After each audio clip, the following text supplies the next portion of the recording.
They had everything. Not metaphorically. Not in the way that comfortable civilizations describe their prosperity, exaggerating the having to make the present feel more impressive than it is. The Aeldari had everything. Literally, materially, cosmically, everything that a sentient species could possess. They controlled the galaxy, not a portion of it, not a sector or a segmentum or a territorial claim that the neighboring powers contested. The galaxy.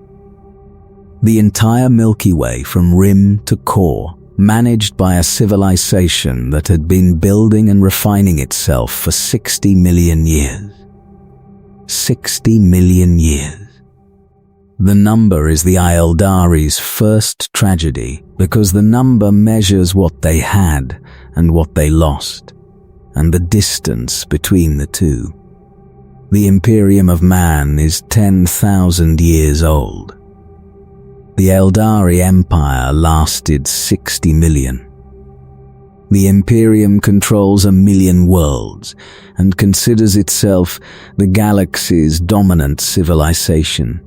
The Aeldari controlled every world that mattered and regarded the concept of dominance as too primitive to describe what they actually were. They were beyond dominance. They were the galaxy's custodians, its architects, its artists, its gods in everything but name, and eventually, catastrophically, in name as well. Their technology exceeded what the 41st millennium civilizations can produce by orders of magnitude. Their psychic capabilities surpassed every other species, an entire race of psykers, each individual connected to the warp with a depth and a sophistication that the Imperium's most gifted psykers cannot approach. Their art was sublime. Their science was transcendent. Their cities were dreamworks of psychically responsive material that changed shape and color in response to the inhabitants' emotions. And the inhabitants' emotions were so refined, so intense, so far beyond the crude emotional palette that human beings experience, that the city's responses produced a beauty that no human language can describe. They called it the Empire of 10 million Suns. The name is not poetic. It is a census. And then they destroyed it. Not through invasion, not through the assault of an external enemy, not through the slow decline that entropy imposes on every civilization that grows old enough to feel its weight. The Aeldari destroyed themselves. They created the thing that consumed them. They birthed the god that devoured their souls. They turned the galaxy's greatest civilization into the galaxy's worst catastrophe through the avoidable, self-inflicted excess that their own nature made possible, and that their own choices made inevitable.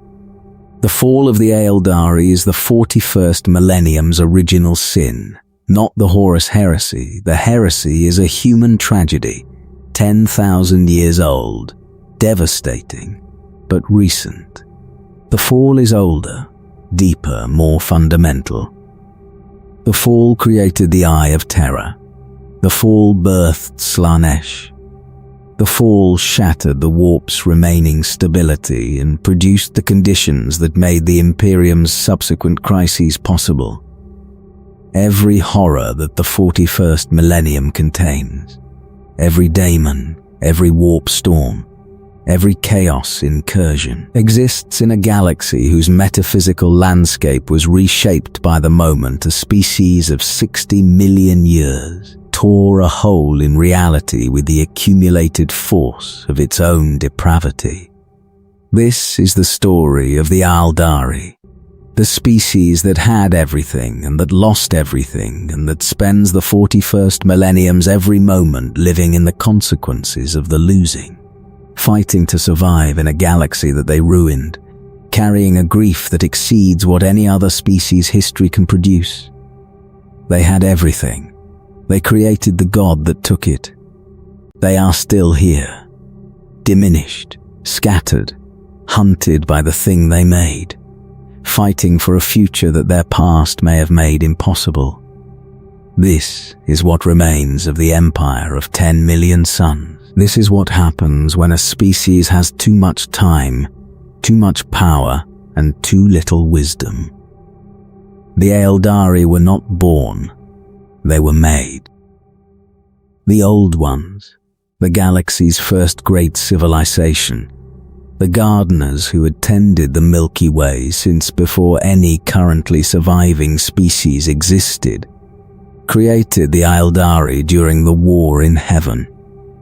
Not as a civilization, not as a people, as a weapon. The Aeldari were engineered to fight the Necrons and the Satan, the machine warriors and the star gods whose combined assault was destroying the Old One's garden, and whose material supremacy could not be matched through the material means the Old Ones possessed.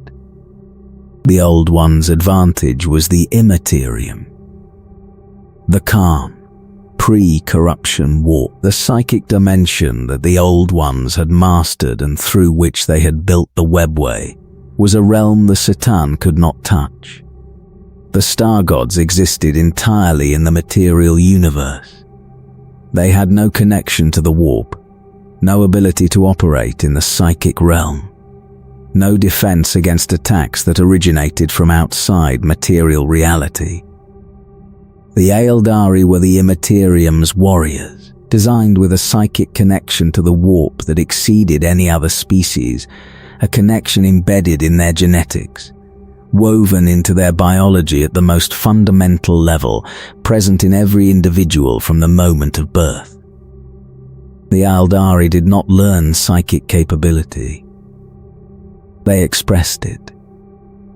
The way a bird expresses flight, the way a fish expresses swimming, the psychic was their medium, and the medium was the weapon the Old Ones needed against the Catan. The engineering was comprehensive. The Old Ones did not simply give the Aeldari psychic power, they gave them bodies to channel it, minds to direct it, and a sensory apparatus to perceive it. The Aeldari's senses are beyond human. Their vision extends into spectra that human eyes cannot perceive. Their hearing captures frequencies that human ears cannot detect. Their emotional range encompasses intensities that human psychology cannot process. An Aeldari's experience of a sunset is to a human's what a symphony is to a single note. The difference is not one of degree, it is one of kind. The Aeldari perceive a universe that humans inhabit but cannot fully see. This was deliberate. The sensory enhancement was not a luxury the Old Ones added because they wanted their creation to appreciate beauty. It was the mechanism through which the Aeldari's psychic capability operated. The heightened senses produced heightened emotional responses, and the heightened emotions generated the psychic energy that the Aeldari channeled as their primary weapon. The more intensely the Aeldari felt, the more powerfully they affected the warp, and the more effectively they fought the Catan. The engineering was brilliant. It was also the seed of the Aeldari's eventual destruction, though the Old Ones who planted the seed did not survive to see the harvest. The Aeldari fought the war in heaven alongside the other species the Old Ones created, the Krork, the Jokiero, the other weapon races whose capabilities addressed the Satan's strengths in different ways. The Aeldari's contribution was the psychic assault, the channeling of the warp's energies against beings whose existence was entirely material, attacking the Satan from a realm the star gods could not defend against, producing effects that the Catan's mastery of physics could not counter because the effects originated from outside physics. The war ended. The Old Ones were destroyed, consumed by the combination of the Necron's material assault and the Enslaver's warp-based attack. The Aeldari survived, The species that had been created as a weapon survived the war it was designed to fight, and the survival left the Aeldari in a galaxy that no longer contained the beings who had created them. The garden was empty. The gardener was gone. The weapon, having served its purpose, was left to determine its own. The Aeldari's determination of their purpose produced the galaxy's greatest civilization, and then the greatest civilization's self-inflicted collapse produced the galaxy's worst catastrophe. But that was later, 60 million years later. In between, in the vast, almost incomprehensible span between the war in Heaven's End and the fall, the Aeldari built something magnificent. The Aeldari Empire is the standard against which every subsequent civilization in the galaxy must be measured, and every subsequent civilization falls short by such a margin that the measurement is less informative than it is humiliating. 60 million years. The Empire lasted for 60 million years. From the aftermath of the war in Heaven, when the Aeldari inherited a galaxy emptied of its previous masters, to the fall in the early 30th millennium, when the Empire's accumulated excess produced the catastrophe that consumed it. 60 million years of continuous civilization, 60 million years of technological development, artistic production, philosophical refinement, and the slow, seductive, eventually fatal accumulation of the power that a species with no serious competitors inevitably accrues. The Aeldari had no enemies. This is the fact that explains everything that followed. After the war in Heaven's End, the galaxy contained no civilization capable of challenging the Aeldari. The Necrons were asleep. The Catan were shattered. The Old Ones were gone. The Orcs, the degraded descendants of the Krork, fought constantly, but lacked the capability to threaten a psychically gifted, webway connected, technologically supreme civilization. Humanity was a primitive species on an unremarkable world, millions of years from its first steps into interstellar space. The Aeldari owned the galaxy, and the owning, the unchallenged, uncontested, absolute dominion of a species whose capabilities exceeded everything else the galaxy contained, produced the conditions that made the fall possible. Because a species without enemies has nothing to struggle against. And a species that does not struggle does not develop the qualities that struggle produces.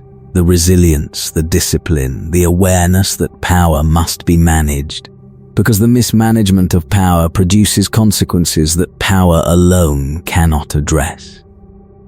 The Aeldari did not develop these qualities. They did not need to. Their power was absolute. Their technology was supreme. Their psychic capabilities exceeded everything else the galaxy offered. The Aeldari lived in a state of such complete security that the concept of threat was essentially academic. A thing that existed in the histories of the War in Heaven, but that had no present tense relevance to a species whose current condition was one of total, unchallenged mastery. The Empire's technology was psychic in its foundations. Where the Imperium's technology is mechanical, built from metal and circuits and the physical engineering that the Mechanicus maintains through the Omnissiah's rites, the Aeldari's technology was grown. Wraithbone, the psychically responsive material that the Aeldari shaped through the application of their psychic gifts, was the foundation of everything the Empire built. Cities of wraithbone that responded to the inhabitants' emotions. Vehicles of wraithbone that moved at the pilot's thought. Weapons of wraithbone that channeled the wielder's psychic power into forms that the wielder's will directed. The webway connected the Empire's worlds, the network of tunnels through the Imperium that the Old Ones had built and that the Aeldari had expanded, provided instantaneous travel between the Empire's territories. The same advantage the Old Ones had used against the Necrontyr in the War in Heaven's first phase. A citizen of the Aeldari Empire could step from one world to another as easily as walking through a door, and the ease made the Empire's vast territorial extent feel intimate. A galaxy-spanning civilization whose citizens could reach any point in the galaxy in an instant was a civilization that experienced the galaxy not as a vast hostile expanse, but as a neighborhood. The art was beyond description. The Aeldari's heightened senses, the same sensory apparatus the Old Ones had designed to enhance their psychic capabilities, produced an artistic culture whose complexity exceeded what human perception can process. Aeldari music operated in harmonic ranges that human ears cannot detect. Aeldari visual art incorporated spectral frequencies that human eyes cannot perceive. Aeldari literature engaged the psychic senses alongside the linguistic, producing experiences that combined narrative with direct emotional transmission in ways that human art, constrained by the limitations of human sensory capability, cannot replicate. The Empire's citizens lived lives of extraordinary richness, lifespans measured in millennia, technology that eliminated scarcity, art that engaged senses that most species do not possess.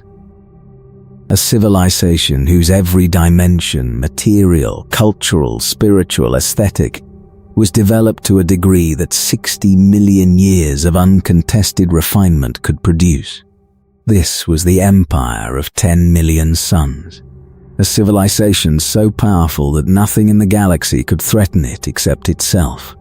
The tragedy is not that the Aeldari did not see the threat. Some did. The seers, the psychically gifted individuals whose connection to the warp allowed them to perceive the currents of the future, saw what was coming. The warnings were issued, the prophecies were spoken. The signs were identified, catalogued, presented to the Empire's leadership with the urgency that the signs' implications demanded. The warnings were ignored.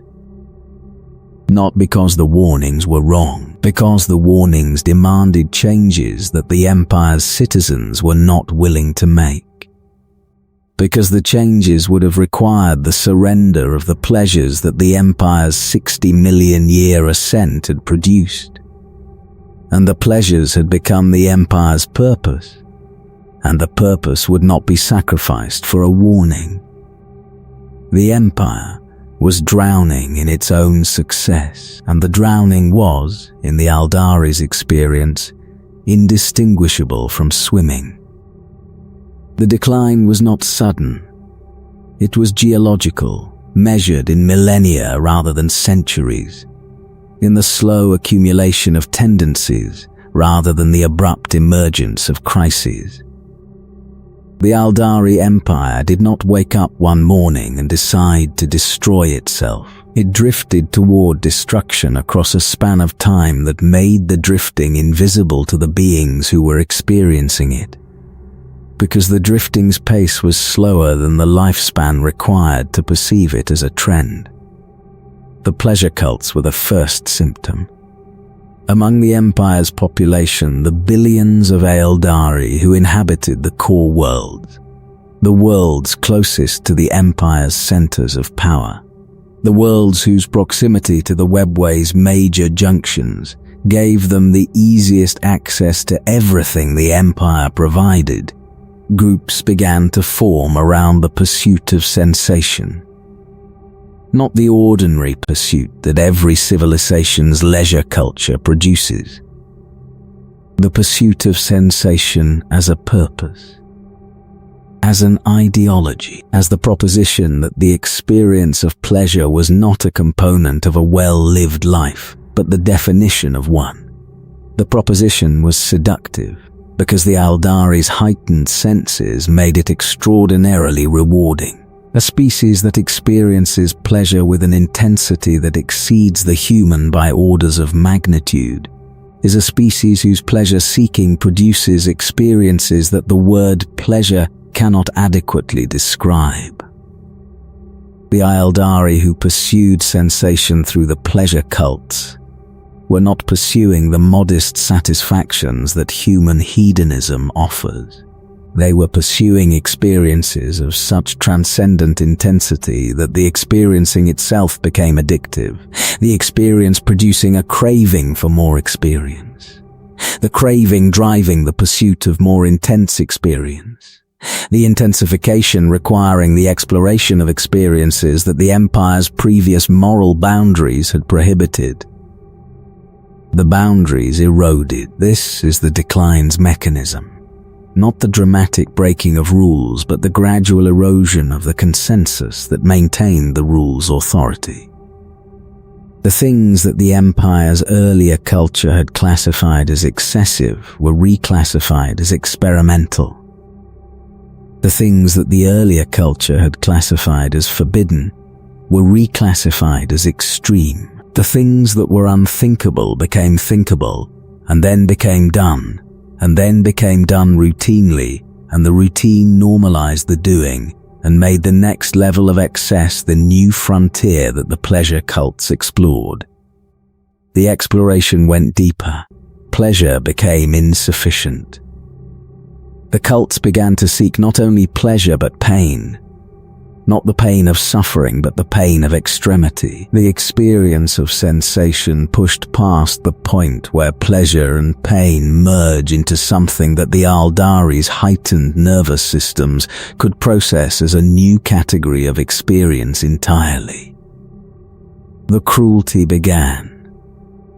The torture, the specific, refined, aesthetically conscious infliction of suffering on other beings whose pain produced sensations in the inflictor that the inflictor's previous pleasures could not match.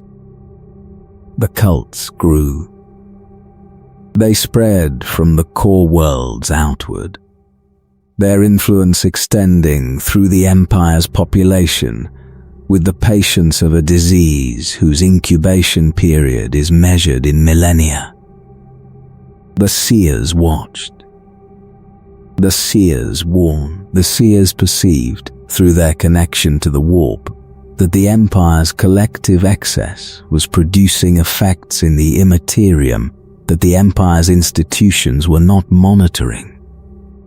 Because the Empire's institutions did not consider the Imperium a venue for the kind of threat the excess was generating. The warp was changing. The psychic emissions of the Aeldari, the emotional output that the species' heightened senses and heightened responses produced, were feeding into the Imperium with an intensity that the other galactic species' emissions could not approach. The Aeldari felt more. They experienced more. They generated more psychic energy per individual than any other species in the galaxy, and the energy fed into the warp and accumulated there, building across the millennia of the decline, concentrating into something that the calm Imperium's conditions should not have permitted, but that the war in heaven's corruption of the warp had made possible. Something was forming in the warp, fed by the Aeldari's excess, shaped by the Aeldari's desires, growing in response to the Aeldari's ever-intensifying pursuit of sensation. The thing that was forming did not have a name.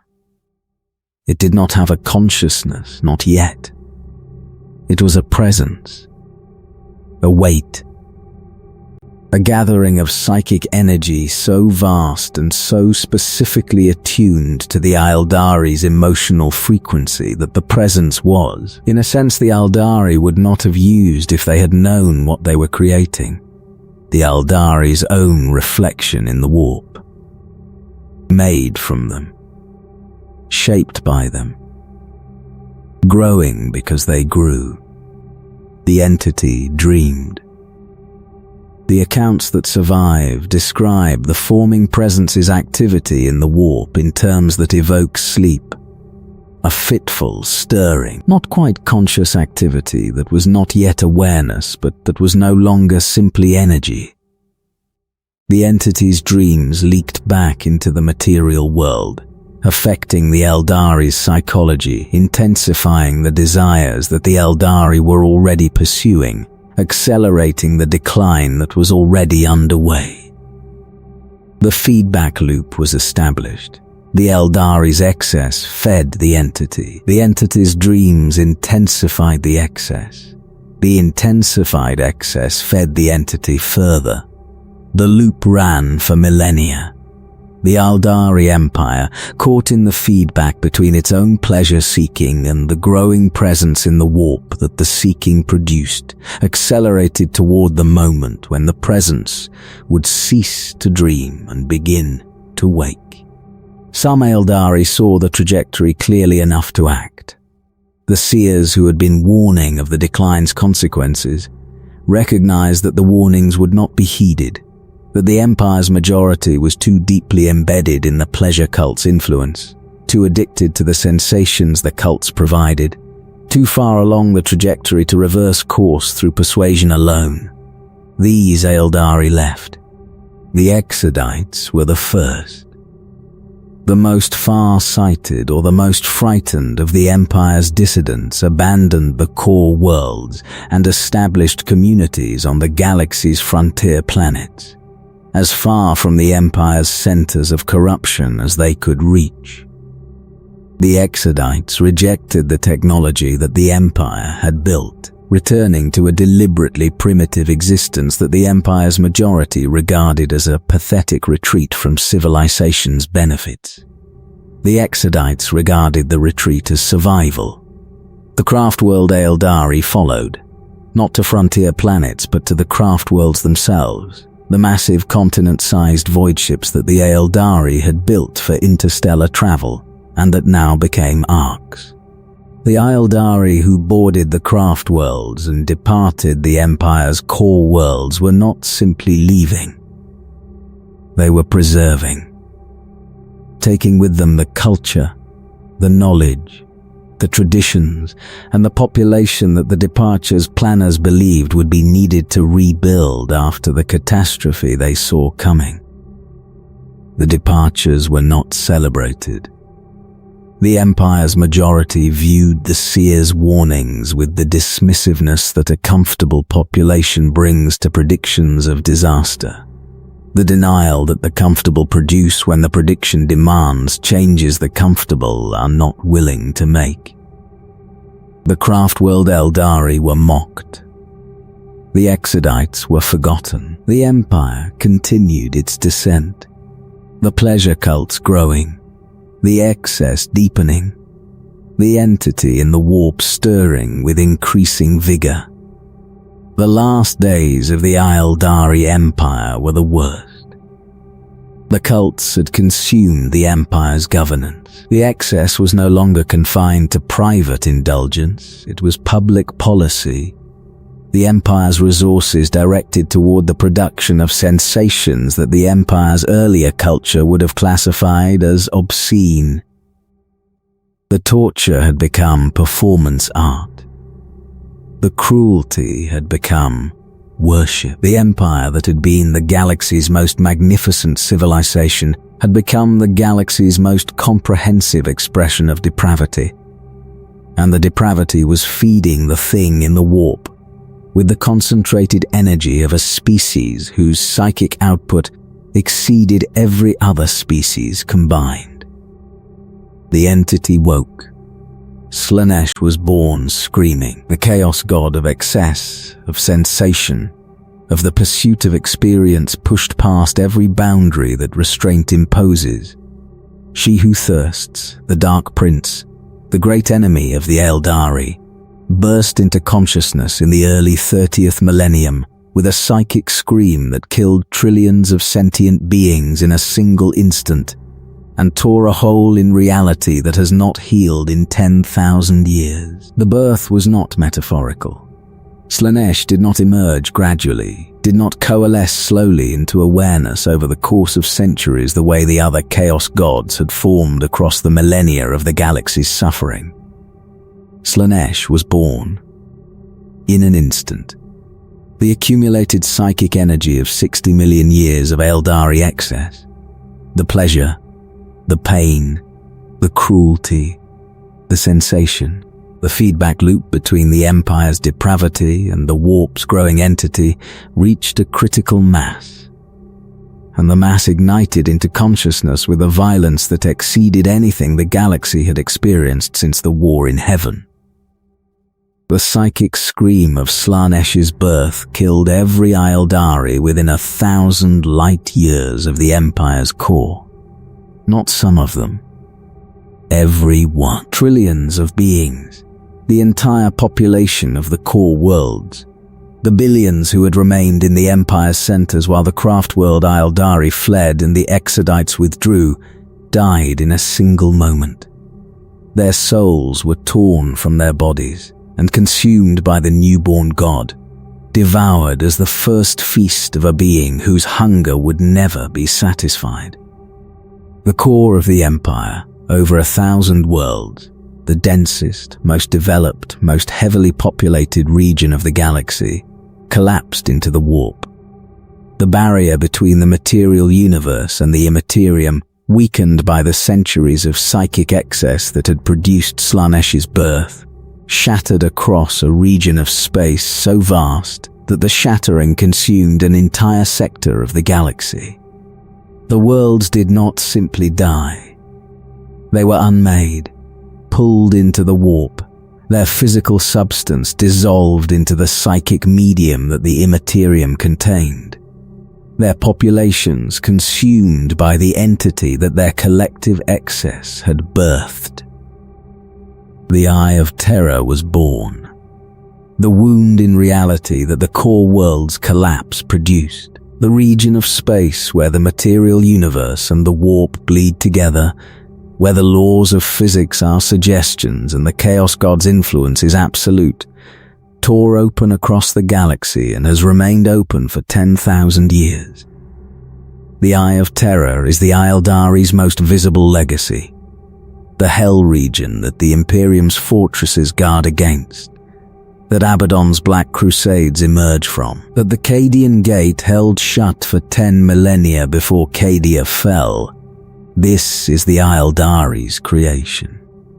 Not built by their hands, born from their excess. The physical consequence of a civilization that pursued pleasure past the point where pleasure became destruction. The Crone worlds, the former core worlds of the Aeldari Empire, still exist within the Eye. Not as habitable planets. As nightmare landscapes trapped in the space between the material and the immaterial, warped by the warp's influence, inhabited by daemons and by the spectral remnants of the civilizations that once flourished on them. The Crone worlds contain the Aeldari's most sacred artifacts, the relics and the treasures and the knowledge that the Empire's citizens did not have time to evacuate before the fall consumed their worlds. The craft world Aeldari mount occasional expeditions into the Eye to recover these artifacts, and the expeditions are among the most dangerous missions any Aeldari undertakes. Because the Eye of Terror is Slaanesh's domain, and the Aeldari who enter Slaanesh's domain enter the hunting ground of the being whose hunger for their souls is personal, specific, and eternal. The Aeldari gods died. Not all of them, but most. The pantheon that the Aeldari had worshipped across 60 million years of civilization was consumed by Slaanesh's birth. The gods' psychic presences in the warp overwhelmed by the newborn, chaos god's emergence. Asurion, the Phoenix King, the chief of the Aeldari pantheon, consumed. Kurnus, the hunter, consumed. Lilith, the maiden, consumed. Morai-Heg, the crone, consumed. The gods whose worship had sustained the Aeldari's spiritual life for longer than most species had existed were destroyed in the same instant that the species who worshipped them was devastated. 3 survived. Isha, the mother, the goddess of healing and growth, survived, but was captured. Nergal, the plague god, claimed Isha as his prize, imprisoning the Aeldari goddess in his garden of decay, where she has remained for 10,000 years. Forced to test the plagues Nergal creates by enduring them, healing herself from each disease only to be subjected to the next. The mother of the Aeldari, imprisoned by a chaos god, suffering in perpetuity, the mythology's cruelty exceeds what deliberate narrative construction could produce. Segarak, the laughing god, the trickster, survived by fleeing into the webway.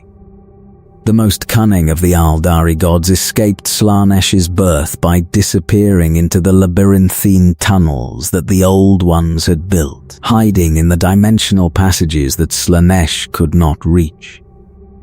Segarak's harlequins, the Aeldari who serve the laughing god, worship a deity who survived by running, and the running has not stopped.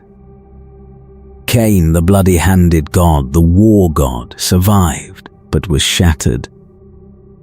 Slaanesh's birth broke Kane into fragments, the avatars of Kane, shards of the war god's power that the craftworld Aeldari maintain in the hearts of their craftworlds. Each craftworld houses an avatar, a dormant fragment of Kane, a piece of the war god sealed in a chamber of iron, awakened when the craftworld goes to war by the sacrifice of an exarch, whose soul is consumed by the avatar's activation. The avatar of Cain that walks the battlefield is a towering, molten figure, a being of iron and fire whose presence drives the Aeldari warriors who fight alongside it to feats that their training alone could not produce. The avatar is a fragment of a murdered god, animated by the sacrifice of a living Aeldari, wielded as a weapon by a species that killed its own gods. Through the excess the weapon is deployed to avenge. The paradox is the Aeldari's existence in the 41st millennium, a species that fights to survive the consequences of its own actions, using tools made from the wreckage of the civilization those actions destroyed. Every Aeldari who has lived since the fall has lived in the knowledge that the fall was self-inflicted. The enemy that hunts them, Slaanesh, the great enemy, she who thirsts, was created by the Aeldari. The eye of terror was opened by the Aeldari. The gods who might have protected them were killed by the consequences of the Aeldari's choices. Every dimension of the catastrophe traces back to the species that suffered it, and the tracing is the grief that the surviving Aeldari carry with every breath they take in a galaxy they ruined. The grief is not temporary. It is permanent. The Aeldari are a species defined by a loss they caused, sustained by a will to survive that the loss tests in every moment, fighting against a fate they created in the full knowledge that the fate was their own doing. This is what the fall produced, not simply a diminished species, but a species that knows exactly why it is diminished, and that carries the knowing as the heaviest burden any civilization has ever borne.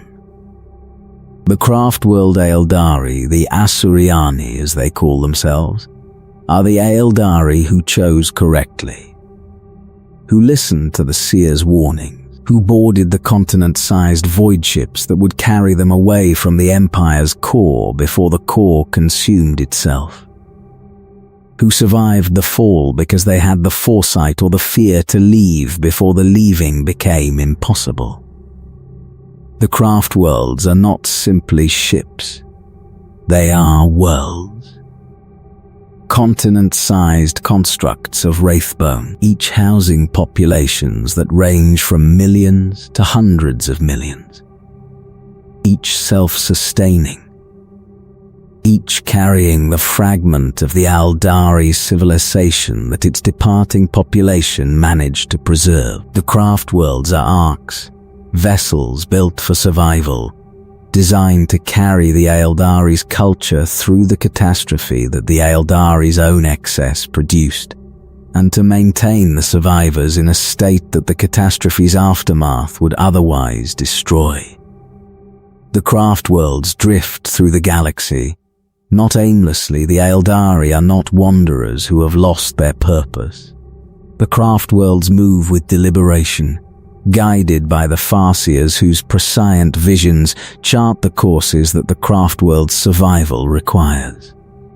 A craft world that needs to avoid a particular region of space, because the Farseers have perceived a threat, because the skein of fate shows a battle that the craft world cannot afford to fight, alters its course.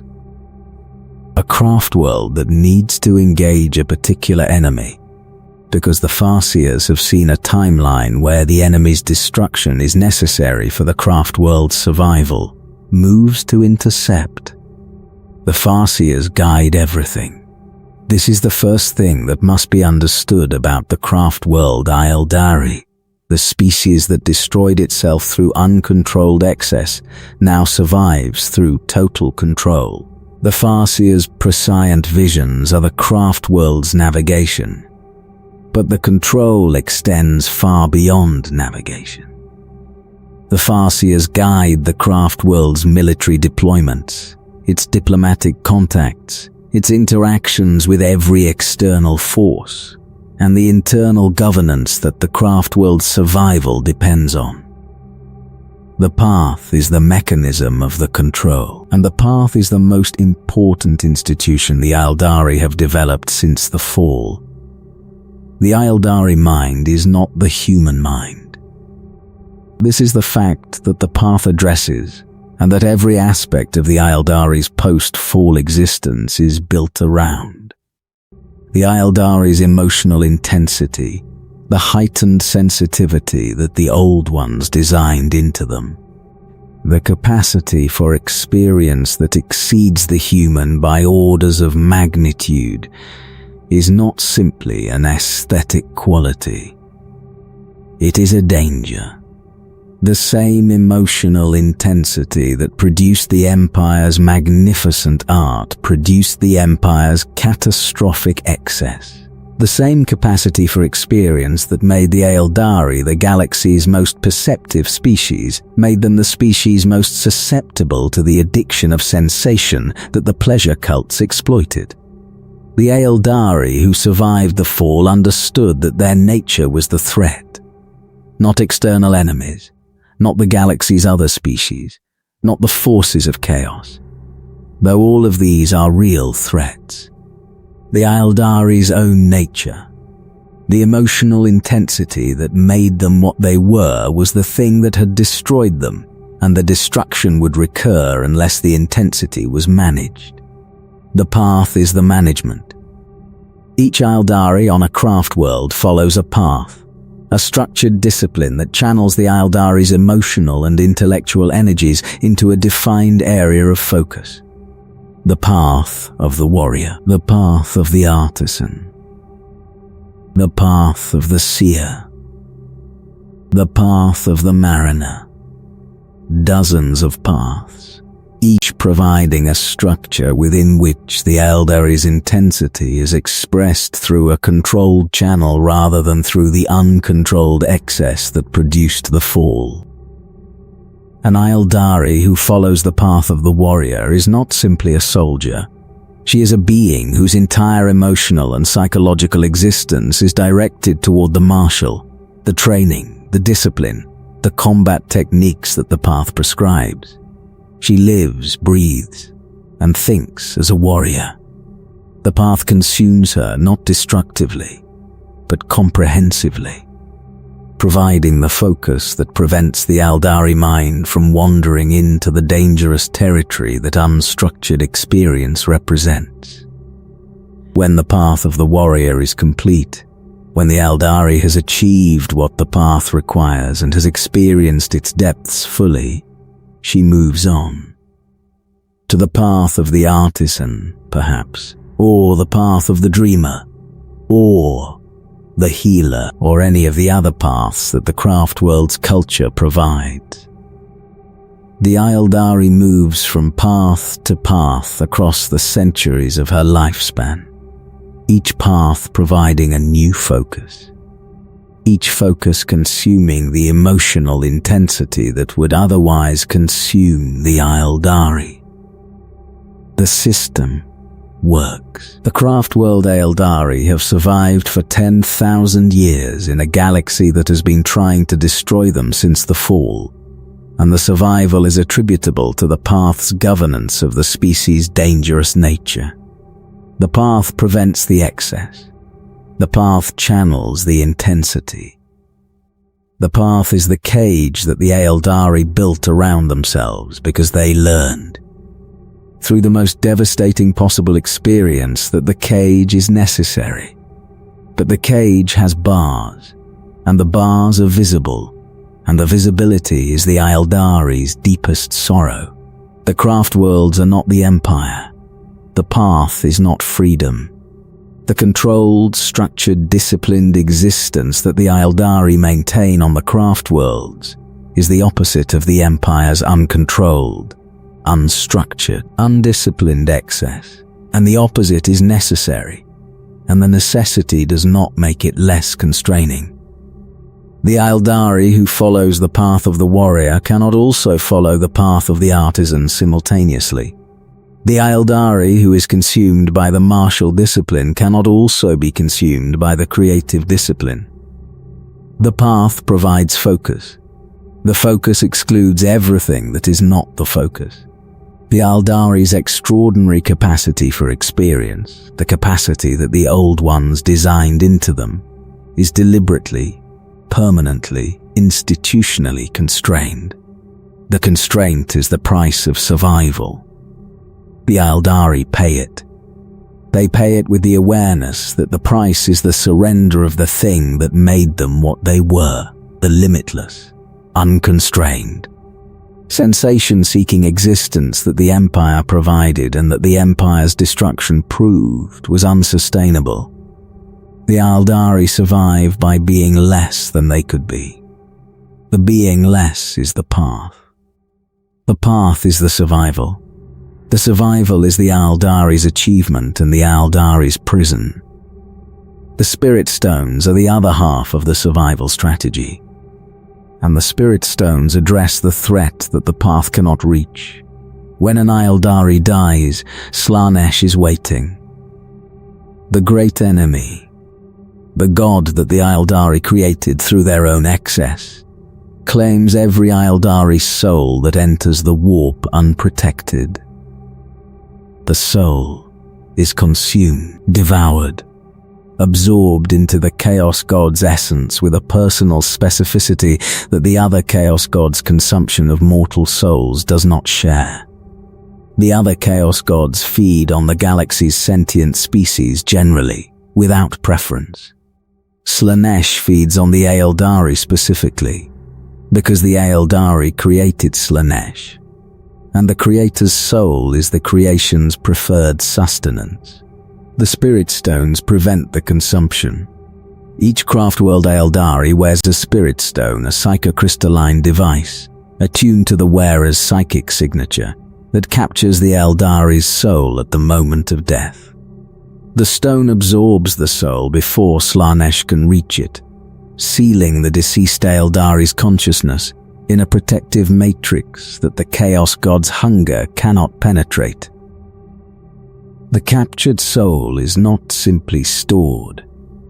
It is transferred to the craft world's infinity circuit, the network of wraithbone conduits that runs through the craft world's structure.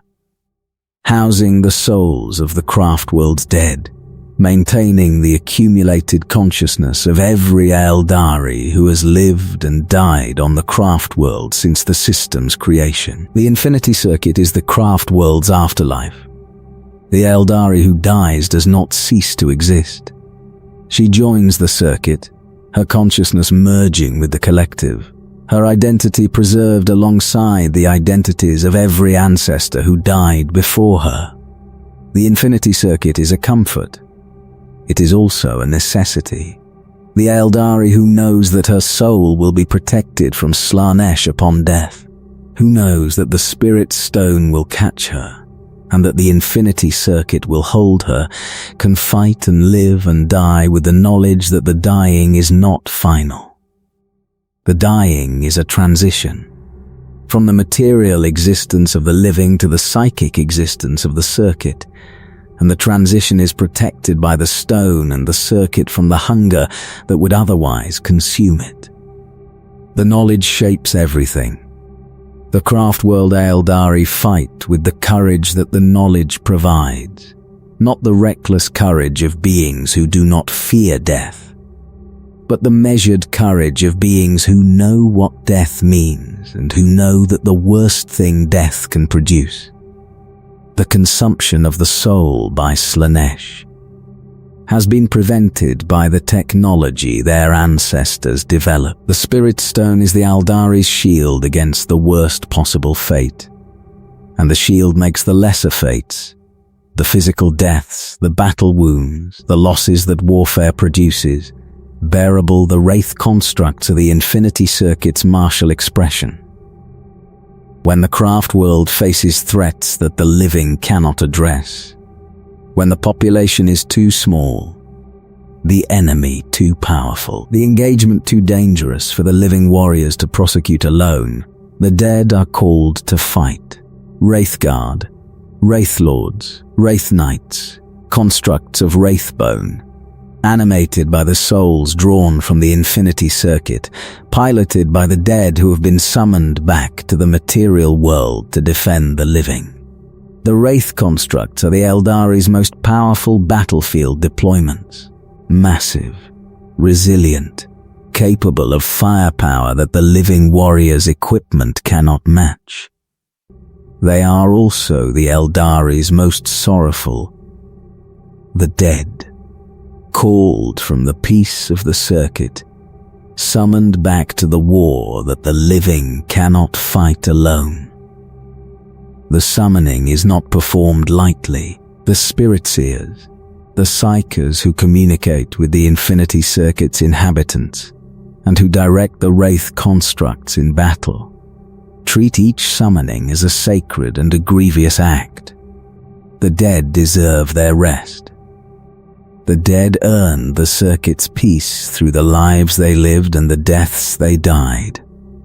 To summon them back to the material world, to pull them from the collective consciousness and place them in constructs that fight and suffer and experience the violence of the battlefield, is a violation of the peace the dead have earned.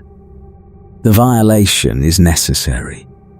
The craft worlds are too small, their populations too diminished, their living warriors too few to face the galaxy's threats without the support of the dead. The Wraith constructs fight because the alternative is the craft world's destruction.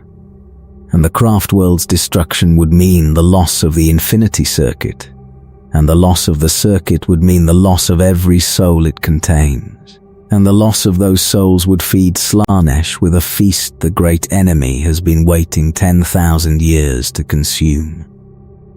The dead fight, so the dead can rest. The paradox is the Aeldari's existence in miniature. The Aspect Warriors are the craft world Aeldari's most celebrated military formation, and the formation's existence is evidence that the path of the warrior contains dangers that the path itself was designed to prevent. Each aspect represents a facet of Kane, the shattered war god, the bloody-handed one, the deity whose fragments reside in the craft world's hearts. The aspects are the shattered god's qualities expressed through mortal warriors. The dire avengers embody Kane's nobility in battle. The howling banshees embody his scream. The striking scorpions embody his sting. The fire dragons embody his wrath. The dark reapers embody his hunger for death. The swooping hawks embody his wings. The warp spiders embody his cunning. The shining spears embody his charge. Each aspect is taught in an aspect shrine, a training facility within the craft world maintained by an exarch, where the warriors who have chosen the path of the warrior learn the martial discipline that the aspect represents. The training is total. The Aeldari who enters an aspect shrine does not simply learn how to fight in the aspect style.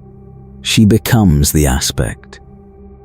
The path of the warrior consumes her identity, replacing the civilian Aeldari with the warrior the aspect demands.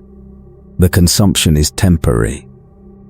For most, the majority of Aeldari who walk the path of the warrior eventually complete it, master the aspect's discipline, experience the path's depths, and move on to another path. The warrior identity is set aside. The civilian Aeldari resumes. The intensity that the path consumed is redirected toward a new focus. But some do not move on. Some warriors find that the path of the warrior will not release them, that the martial identity has consumed their civilian identity so completely that the consumption cannot be reversed. The fighting has become them. The warrior they were is the being they are, and the being cannot return to the civilian existence that the path's completion is supposed to restore. These warriors become exarchs, the leaders of the aspect shrines, the masters of the martial disciplines, the beings who have been consumed by the path of the warrior and who now exist permanently in the warrior state that the path was supposed to be a temporary passage through. The exarchs are the aspect warrior's finest commanders, warriors whose commitment to the martial exceeds anything the temporary walkers of the path can achieve, whose skill in the aspect's discipline has been refined across centuries of unbroken practice, whose tactical capability reflects the accumulated experience of a being who has done nothing but fight for longer than most human. Civilizations have existed. The exarchs are also the path's warning, the proof that the path's control is not absolute, that the Aeldari mind's intensity can overwhelm the structures designed to contain it, that the cage's bars can be broken by a personality too strong or too focused to accept the cage's constraints. The exarch has lost the ability to be anything other than a warrior. The cost of the martial excellence is the surrender of everything else, and the surrender is permanent. The Phoenix Lords are the aspect warrior's ultimate expression, and the Aeldari's closest equivalent to immortality. Each aspect shrine was founded by a Phoenix Lord, a legendary warrior whose mastery of the aspect exceeded what any subsequent practitioner has achieved. Asurman, the first Phoenix Lord, the Hand of Asurian, who founded the Dire Avengers and who established the aspect shrine tradition itself. Jane Zar, the Storm of Silence, who founded the Howling Banshees.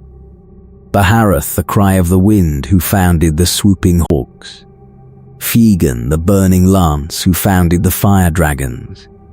Karandras, the Shadow Hunter, who founded the Striking Scorpions. Morgan Ra, the Harvester of Souls, who founded the Dark Reapers. The Phoenix Lords do not die. When a Phoenix Lord falls in battle, his consciousness is absorbed into the armor he wears, the same armor he has worn since the founding of his aspect shrine, the suit that has been carried across 10 millennia of warfare by the being it was created for. The armor waits. Eventually, An exarch whose martial capability and whose psychological compatibility match the Phoenix Lords will don the armor, and the donning produces a merger.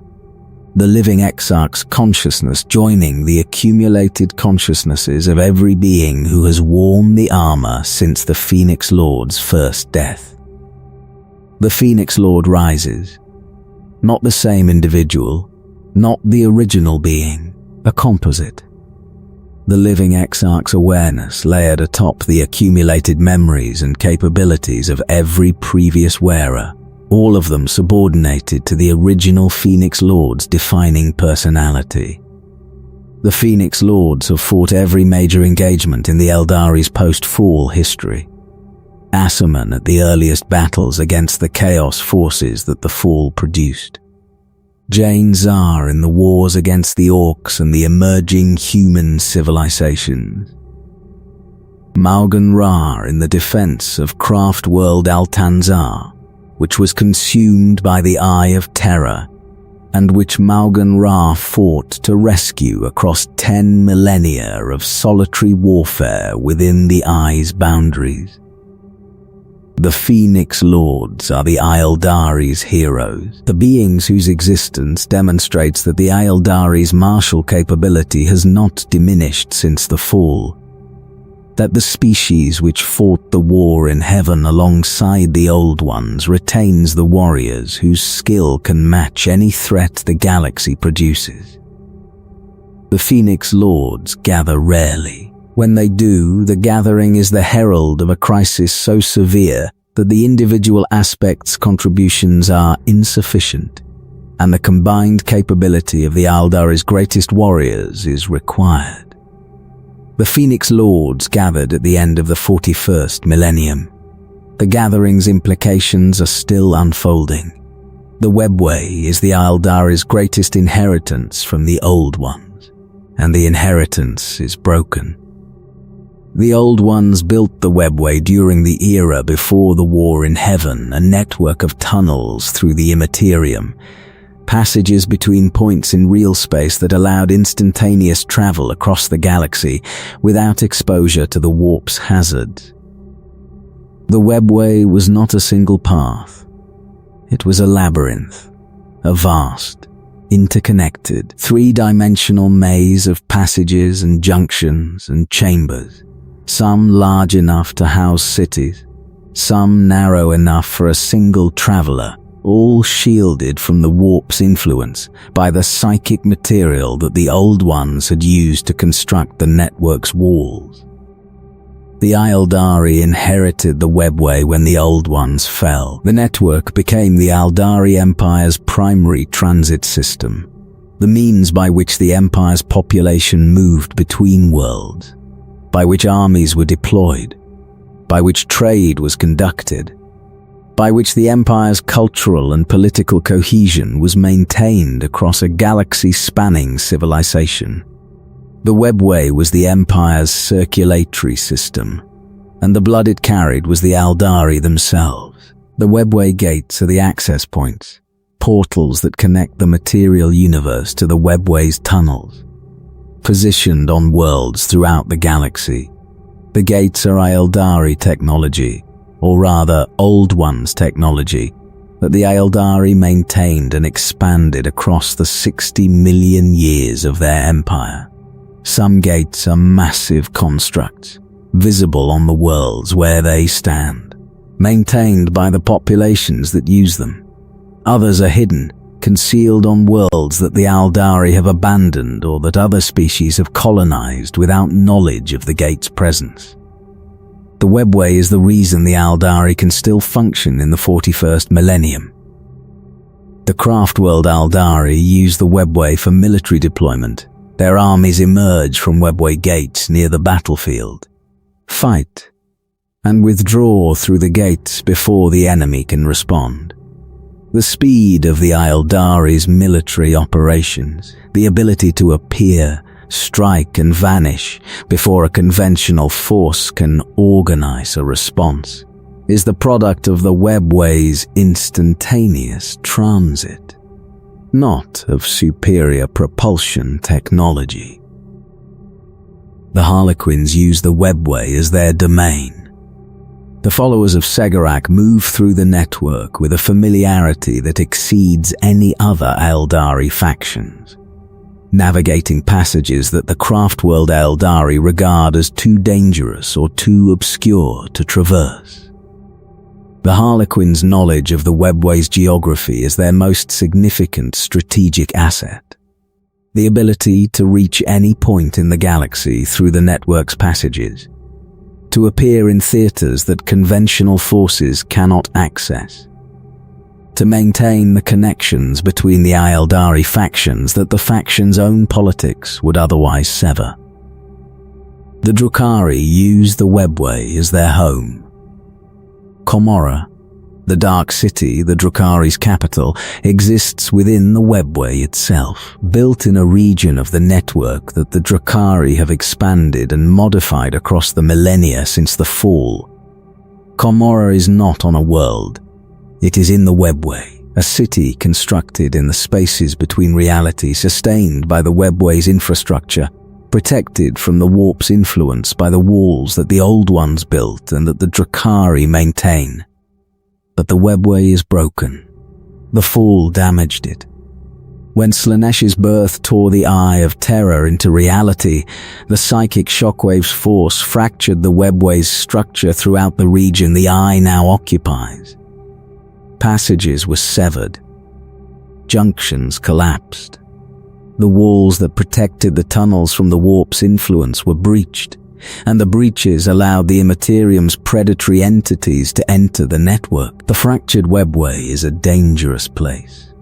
The passages that remain intact are patrolled by the Aeldari, the Harlequins maintaining the primary routes. The craftworld forces securing the passages they depend on for military operations. But the damaged sections, the tunnels whose walls have been breached, the junctions whose integrity has been compromised, are haunted. Daemons move through the broken webway. Entities from the warp exploit the breaches to enter passages that were designed to be inviolable, and the entity's presence makes the damaged sections impassable for any traveler who does not possess the capability to fight through the warp's denizens. The Necron's dolmen gates are a particular insult. The Xenos technology that the Necrons developed during the War in Heaven, the devices that punch holes in the webway's walls, providing the Necrons with access to the network, damages the webway's structure every time the gates are used. Each dolmen gate activation is a wound in the Aeldari's inheritance, a breach in the passages that the Old Ones built and that the Aeldari have maintained for 60 million years, torn open by beings who have no right to the network and no interest in its preservation. The Aeldari fight to maintain the webway, the passages that connect the craftworlds to the worlds they interact with, the routes that the military uses for deployment, the corridors that the Harlequins patrol. These are maintained through the ongoing effort of Aeldari bonesingers and seers, whose work is the preservation of the network's remaining integrity against the dual assault of the Fall's damage and the Dolmen Gates' depredations. The maintenance is losing. The webway is not healing. The damage accumulates faster than the Aeldari's diminishing population can repair it. The network that once spanned the galaxy, that once connected every world the Aeldari touched, that provided the circulatory system for a civilization of 60 million years, is contracting. The passages close. The routes fail. The gates that once connected the Aeldari to the galaxy's farthest reaches are lost, one by one, to the damage that the Fall produced and that 10,000 years of subsequent use have not been able to repair. The webway's contraction is the Aeldari's territorial decline expressed through infrastructure. The Empire is gone. The roots that sustained the Empire are going. The inheritance that the Old Ones provided is being consumed by the catastrophe that the Aeldari's own excess produced. The webway is a gift that the Aeldari are slowly losing, and the losing is another expression of the fall's consequences. Another way in which the Aeldari's present is diminished by the Aeldari's past. Another measure of the distance between what the species had and what the species has become. Each surviving craft world is a civilization unto itself, and each civilization carries a different answer to the question that the fall imposed on every Aeldari who survived it. How do we live now? Ulthu drifts at the edge of the Eye of Terror. The proximity is not accidental. The craft world's position near the warp rift that the fall produced is the product of a gravitational pull that the craft world's navigators have been unable to overcome, and that the craft world's leadership has learned to treat as a defining condition rather than a problem to be solved. Ulthu lives at the precipice. The Eye's influence is constant, a psychic pressure that the craft world's population experiences as a background hum, a persistent awareness of the warp's proximity that colors every moment of daily life on the craft world. The proximity has shaped Ulthu. The craft world produces more psychers than any other, the Eye's influence intensifying the psychic capabilities that all Aeldari possess, producing a population whose farcers and warlocks exceed the other craft worlds in number and in power. Ulthu's Black Guardians, the citizen militia who supplement the professional aspect warriors, are among the most experienced mortal warriors in the galaxy, because Ulthu's proximity to the Eye produces constant threats that the militia must address. Eldrad Ulthran is Ulthu's most famous son, the High Farseer, the most powerful Aeldari psyker alive, the being whose prescient visions have guided not only Ulthu but the entire Aeldari species' strategic posture across millennia, is a figure whose influence on the galaxy's history exceeds what most species leaders can claim. Eldrad has manipulated the Imperium's affairs, has intervened in conflicts between species that the Aeldari were not formally involved in, has directed the outcomes of battles and wars and civilizational crises through the application of prescience and the willingness to sacrifice lesser goods for greater ones. Eldrad's ethics are the ethics of survival. The High Farseer does not evaluate actions by their morality but by their outcomes. The consequences that the actions produce, measured across timescales that mortal minds cannot encompass, and weighed against alternatives that the High Farseer's prescience reveals. Eldrad has sacrificed human worlds to protect Aeldari craft worlds. He has manipulated the Imperium's military deployments to produce outcomes that serve the Aeldari's interests at the Imperium's expense. He has done things that the Imperium's moralists would classify as monstrous, and that Eldrad classifies as necessary, because the necessity is measured by the species' survival, and the species' survival justifies costs that the individual moral assessment cannot. This makes Eldrad one of the 41st millennium's most controversial figures. The Imperium regards him as an enemy. The Aeldari regard him as a savior. Both assessments are correct, because the actions that save the Aeldari are frequently the actions that harm the Imperium. And the harm is deliberate, and the deliberation is the product of a mind whose intelligence and whose prescience exceed what the Imperium's own seers can match. Bieltan is the craft world of war. The most militant of the major craft worlds, Bieltan's culture is oriented toward the reconquest of the Aeldari's lost territories, the maiden worlds that the Empire ceded across the galaxy, and that other species have colonized in the millennia since the fall. Biel-Tan's aspect warriors are the most numerous and the most aggressive, and the craft-world's military doctrine favors the rapid, decisive strike, the deployment of overwhelming force at a single point to achieve objectives that the craft-world's population has identified as necessary for the Aeldari's eventual restoration. Biel-Tan suffered the most significant damage of any craft-world in the current era. The shattering of Biel-Tan, the catastrophic event that fractured the craft-world's infinity circuit during Yvrane's summoning of an aspect of Yniaid, has reduced the craft-world from a military powerhouse to a damaged vessel whose reconstruction is ongoing and whose military capability has been significantly diminished. The shattering is the most visible cost of the Ynnari movement's emergence, and the cost has produced resentment within Biel-Tan's surviving population that the Ynnari's promises of renewal have not fully addressed. Siamhan is the craft world of the wind. The most culturally distinct of the major craft worlds, Siamhan's Aeldari maintain a warrior culture that predates the path system, a tradition of clan-based governance and mounted warfare that the other craft world's more structured cultures regard with a combination of respect and wariness.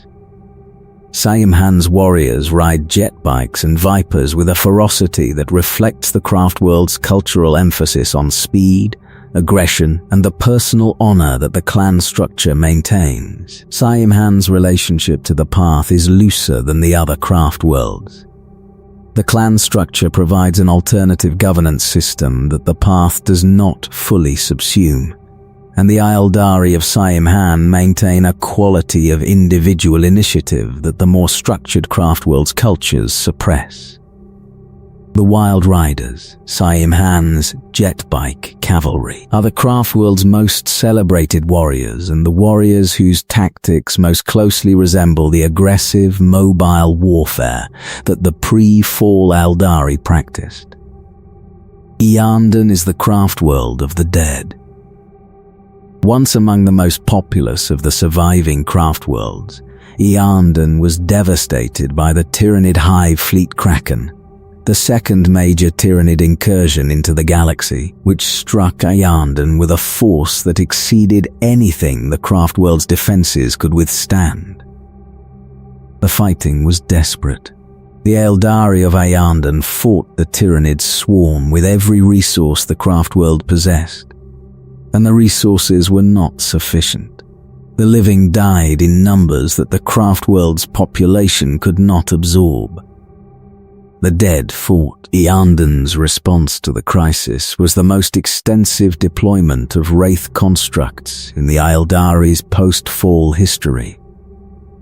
The summoning of souls from the Infinity Circuit, the animation of Wraithguard and Wraithlords and the massive Wraith Knights whose presence on the battlefield represented the dead's intervention in the living's war. The dead fought because the living could not fight alone, and the dead's fighting saved the craft world from the Tyrannid swarm's total consumption.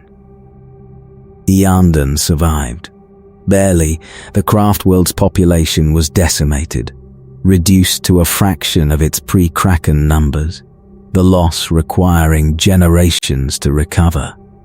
The wraith constructs that saved the craft world remain a significant proportion of Eandon's military capability, because the living population has not recovered enough to replace the dead's contribution.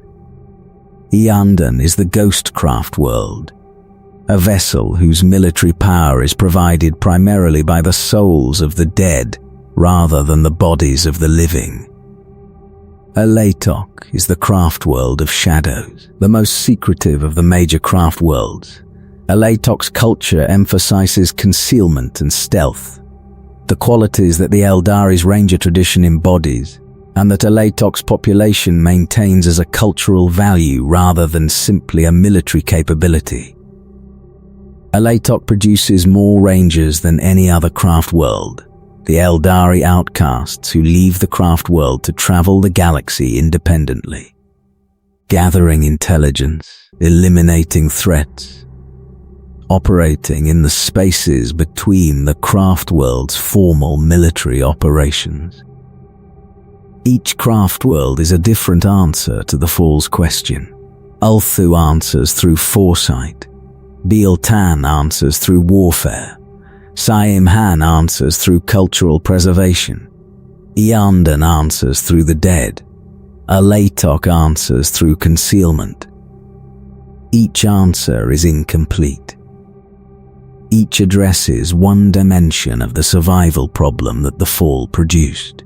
None addresses the problem's totality, because the problem's totality, the extinction of a species whose creation God hunts their souls, exceeds what any single craft world's answer can encompass. The craft worlds survive individually, they endure collectively. The survival is the Aeldari's achievement. The endurance is the Aeldari's burden. The Farseers are the craft world's most important and most burdened individuals, and the burden they carry is the knowledge of what is coming. A Farseer is an Aeldari who has walked the path of the seer to its highest expression. A Psyker whose capability for divination exceeds any other race's practitioners, whose ability to perceive the currents of the future produces a knowledge of events to come that the Farseer uses to guide the craft world's decision. The Farseer does not predict the future in the simple sense that a fortune teller predicts a client's fortune. The Farseer perceives the skein, the web of possibility that extends from the present into the branching futures that the present's decisions produce. The skein is not a single timeline. It is a forest of timelines, each branching from the others at each decision point, each leading to outcomes that the Farseer can perceive with varying degrees of clarity. The Farseer's task is to guide the craft world along the branches that lead to survival and away from the branches that lead to destruction. The guiding is not simple. The skein is complex. The number of branching futures that each decision produces is enormous, and the clarity with which the Farseer perceives the distant futures diminishes with the distance.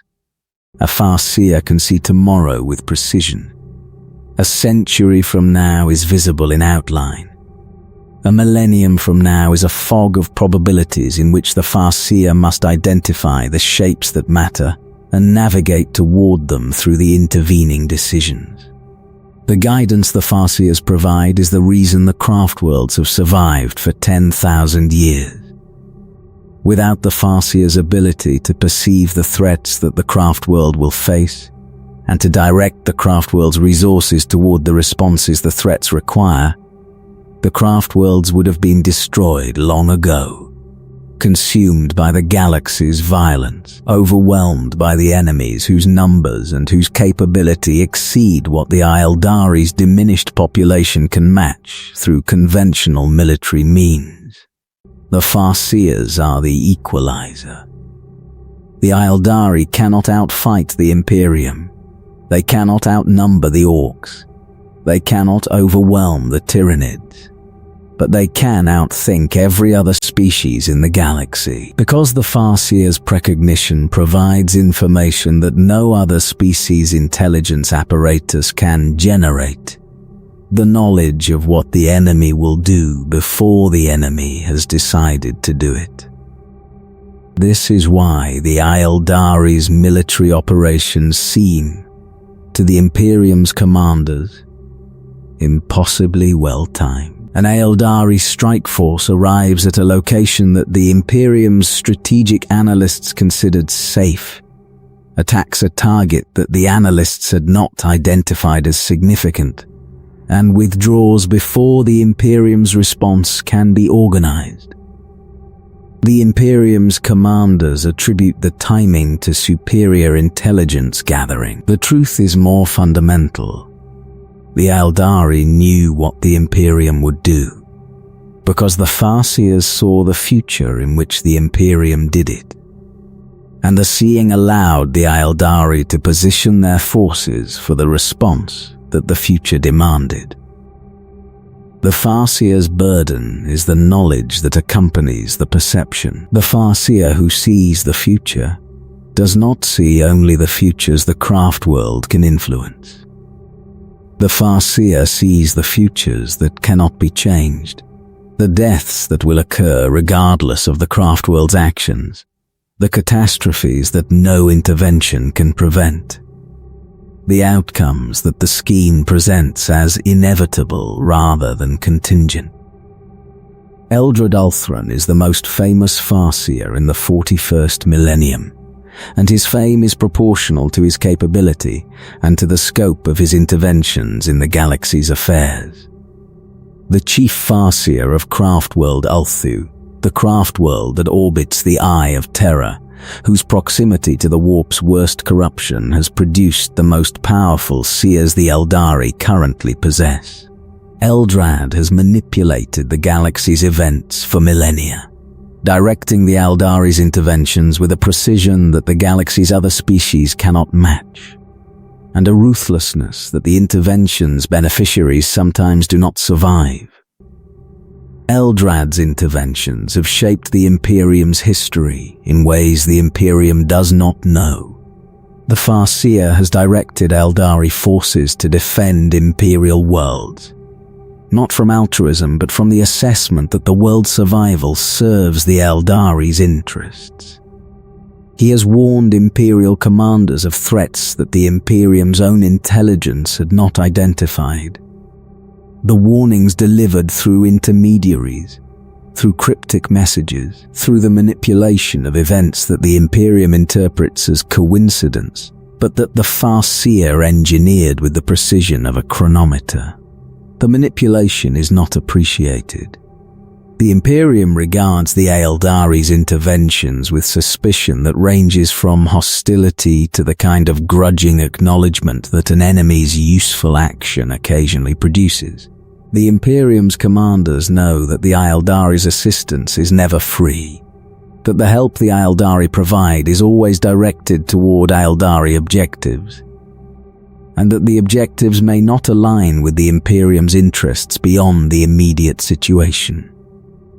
The Farseer's manipulation of other species is the Aeldari's most controversial practice, and the controversy is internal as well as external. The craft world's own populations debate the morality of manipulating other species' fates, of steering human worlds toward outcomes that serve the Aeldari's survival at the cost of human lives that the humans did not consent to risk. The debate is not resolved. The Farseer's authority carries the argument in practice, because the alternative to manipulation, the straightforward engagement that the Aeldari's diminished numbers cannot sustain, leads to the craft world's destruction. The Farseers choose between manipulation and extinction. The choice is not moral, it is mathematical. And the mathematics favor manipulation, because the mathematics favor the option that preserves the Aeldari's survival, and the survival is the premise on which every other consideration depends. But the manipulation carries costs. Each manipulation, each interference in another species' future, each redirection of events toward outcomes the Aeldari require, produces consequences that the Farseer must account for. The scheme's branches are not independent. A manipulation that produces a favorable outcome in one branch may produce catastrophic outcomes in others, and the catastrophic outcomes must be managed through further manipulation, which produces further consequences, which require further management. The Farseers are trapped in a web of their own manipulation, each intervention requiring additional interventions to address the consequences of the previous one, the web growing more complex with each generation of Farseers, the accumulated weight of millennia of manipulation producing a strategic landscape so tangled that even the Farseer's precognitive capability cannot fully navigate it. This is the Aeldari's strategic condition in the 41st millennium. Brilliant, desperate, manipulative, and increasingly entangled in the consequences of the manipulations that their desperation has produced. The Farseers see the future. The Farseers manipulate the future. The manipulations produce new futures that require new manipulations. And the cycle continues. And the cycle is the Aeldari's existence. The endless attempt to steer a diminishing civilization through a galaxy whose hostility increases with each passing century. The Farseers carry the weight. They carry the knowledge and the guilt and the awareness that the manipulations they conduct, the human worlds they sacrifice, the alien species they redirect, the lives they spend in service of the Aeldari's survival, are the price the Aeldari pay for the fall's consequences. The price is paid by others. The Aeldari decide. Others die.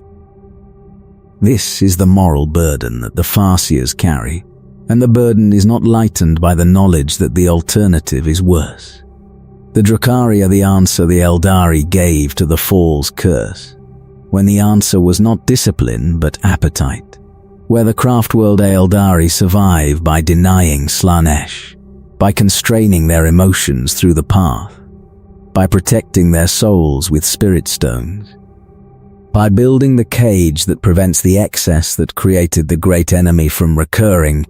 The Drukhari survive by feeding, not feeding Slaanesh, feeding themselves, on pain, on suffering, on the specific, concentrated, deliberately inflicted agony of other sentient beings whose torment produces the psychic energy that the Drukhari's withering souls require to persist. The mechanism is this. Every Aeldari's soul is being consumed by Slaanesh. Slowly, progressively, the great enemy drains the life essence of every member of the species whose excess created her, regardless of whether the individual Aeldari worships Slaanesh or fears her or has never heard her name. The draining is not optional. It is the condition of being Aeldari in a galaxy that contains the god the Aeldari birthed. The craftworld Aeldari address the draining through the spirit stones and the infinity circuit, preserving the soul at death, preventing the final consumption. The Drukhari address the draining through a different mechanism, the infliction of pain on others. The suffering of another sentient being produces psychic energy. The Drukhari absorb this energy, replenishing what Slaanesh's constant draining consumes, sustaining their souls against the god's hunger through the specific, visceral, personally experienced agony of the beings they torment. This is not metaphorical. The Drukhari literally feed on suffering, the torture that the Dark City's arenas produce, the raids that the Drukhari conduct into real space to capture slaves whose agony will sustain the raiders' souls, the industrial scale production of pain that Comora's culture is built around. These are not the recreational cruelties of beings who enjoy suffering for its own sake. They are the survival mechanism of beings who will wither and die without a regular supply of the psychic energy that suffering generates. The cruelty is survival. The survival is cruelty. The two are inseparable, and the inseparability is the Drukhari's specific horror. Comora is the Dark City, located within the webway, the labyrinthine tunnels between dimensions that the Old Ones built and that the Aeldari expanded. Comora is a city that exists outside of real space, hidden from Slaanesh's direct gaze by the webway's psychic shielding, sustained by the raids that the Drukhari conduct into the material universe to capture the victims whose suffering will feed the city's population. Comora is vast. The word city understates its scale. Commorragh is a dimension within a dimension, a realm whose extent exceeds most planets' surface areas, whose population exceeds many species totals, whose political complexity and cultural richness match or exceed the craft world's, despite the fact that the richness is expressed through cruelty rather than through art. Or rather, through cruelty as art. The Drukhari do not distinguish between the two. The infliction of suffering in Commorragh is not the crude, purposeless violence that the orcs practice. It is refined, cultivated, developed across 10 millennia of continuous practice into forms that the Drukhari's heightened senses, the same senses the old ones designed to enhance the Aeldari's psychic capability, can appreciate with the nuance that the Drukhari's aesthetic demands. The torture in Commorragh's arenas is performed. The suffering is choreographed. The screaming is scored. Asdrubal Vecht rules Commorragh, the supreme overlord of the Dark City, the being who rose from Commorragh's lowest social stratum to its highest, through a combination of political genius, strategic ruthlessness, and the mercilessness that Commorragh's competitive dynamics reward, has governed the Dark City for millennia, with an authority that exceeds any other Drukhari's. Vecht's genius is not military. It is political, the manipulation of Commorragh's feudal power structures, the exploitation of the rivalries between the cabals that constitute the Dark City's governance, the deployment of information as a weapon with an effectiveness that makes the Alpha Legion's intelligence operations look amateurish. Vecht has survived assassination attempts, political coups, military rebellions, and the treachery that Commorragh's culture produces in abundance, and the surviving is his credential.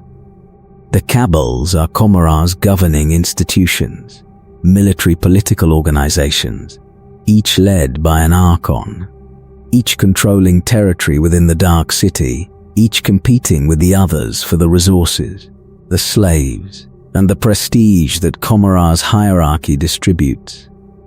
The cabals are not governments in the conventional sense. They are mafias. Criminal enterprises elevated to the level of state governance, maintained through violence and extortion, and the fear that the archons cultivate as their primary tool of control.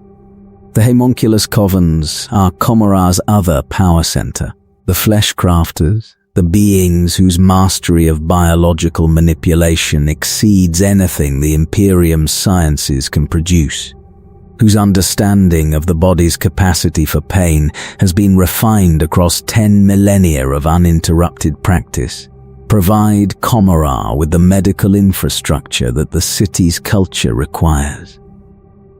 The homunculi can resurrect the dead, not through psychic means, not through the spirit-based processes that the craft world Eldari employ. Through biological reconstruction, the rebuilding of the body from its constituent elements, the restoration of the physical form to a condition the physical form's original destruction should have made irrecoverable. This capability makes the homunculi the Dark City's most indispensable citizens.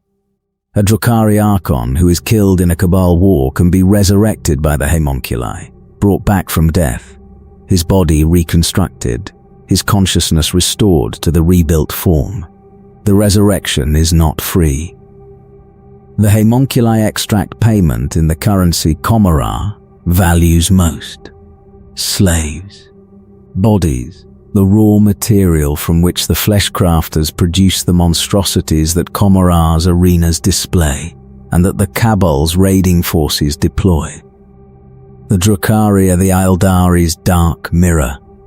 The same species, the same biology, the same heightened senses, the same psychic potential, expressed through cruelty rather than through discipline, sustained by pain rather than by restraint.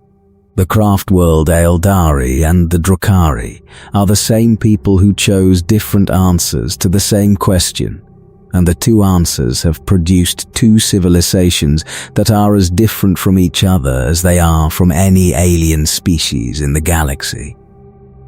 The craft world Aeldari mourn the fall. The Drukhari do not. The Dark City's citizens are not repentant. They are unrepentant, defiantly, deliberately, aggressively unrepentant.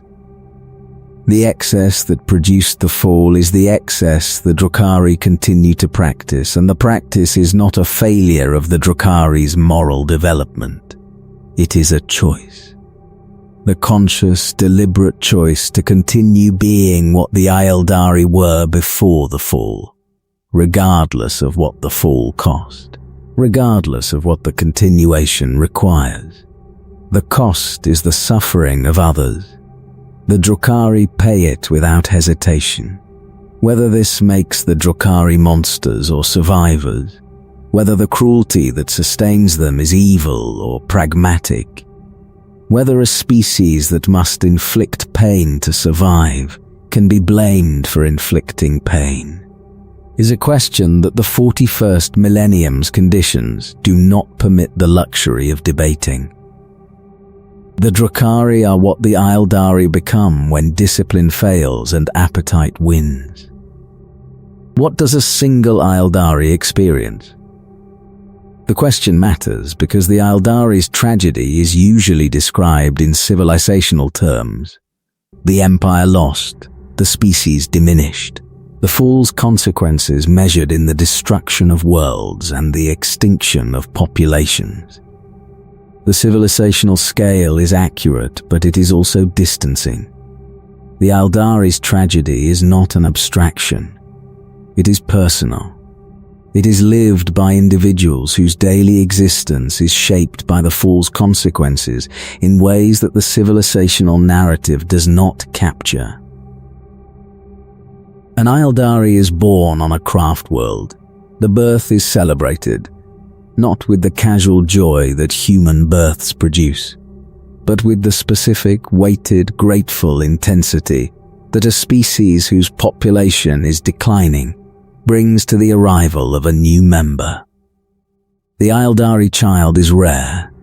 The birth rate on the craft worlds is low, far lower than the species' biology permits, constrained by the social and political conditions that the craft world's limited populations produce. Every child is precious. Every birth is a victory against the extinction that the Aeldari's demographic trajectory implies. The child grows. The growth is different from a human child's growth. Faster in some dimensions, slower in others. The Aeldari's heightened senses are present from birth, and the child's early experiences are more intense, more vivid, more emotionally saturated than anything a human child would experience. The world is louder, brighter, more textured, more overwhelming. The Aeldari child experiences reality at a volume that human children do not, and the volume produces the emotional depth that the species' psychology requires, and that the species' curse exploits. The spirit stone is given early, the smooth wraithbone gem that every craft world Aeldari carries from childhood, the device that will capture the Aeldari's soul at the moment of death, protecting it from Slaanesh's consumption. The stone is worn at the throat, at the wrist, woven into the hair, integrated into the clothing or the armor that the Aeldari wears throughout life. The stone is the most important object the Aeldari possesses, because the stone is the only thing that stands between the Aeldari's soul and the god that hunts it. The child learns what the stone is for at an age that human cultures would consider too young for such knowledge.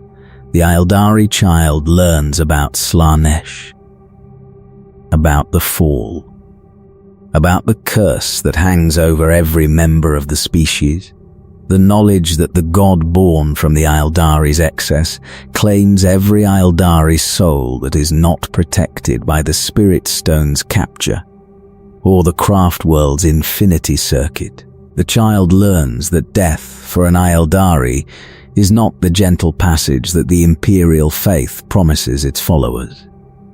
Death for an Aeldari without a Spirit Stone is consumption.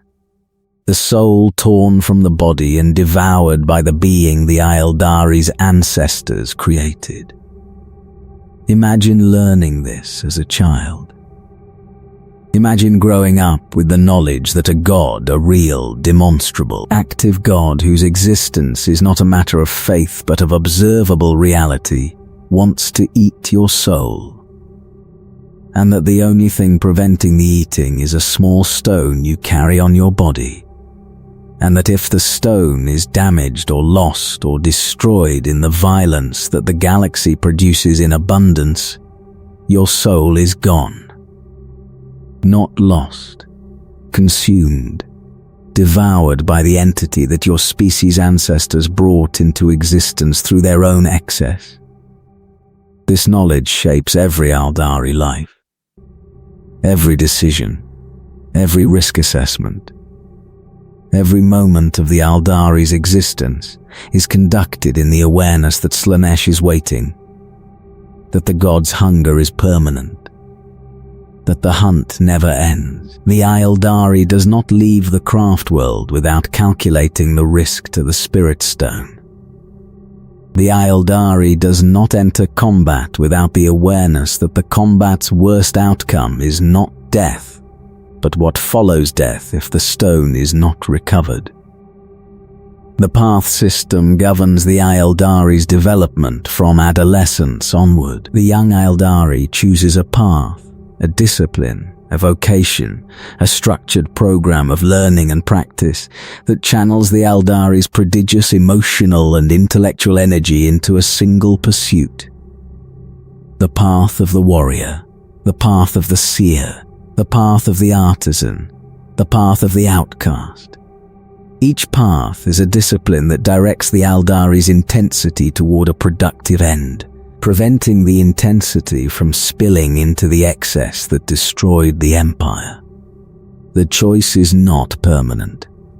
An Aeldari who completes one path, who has learnt its lessons and exhausted its challenges, moves to another.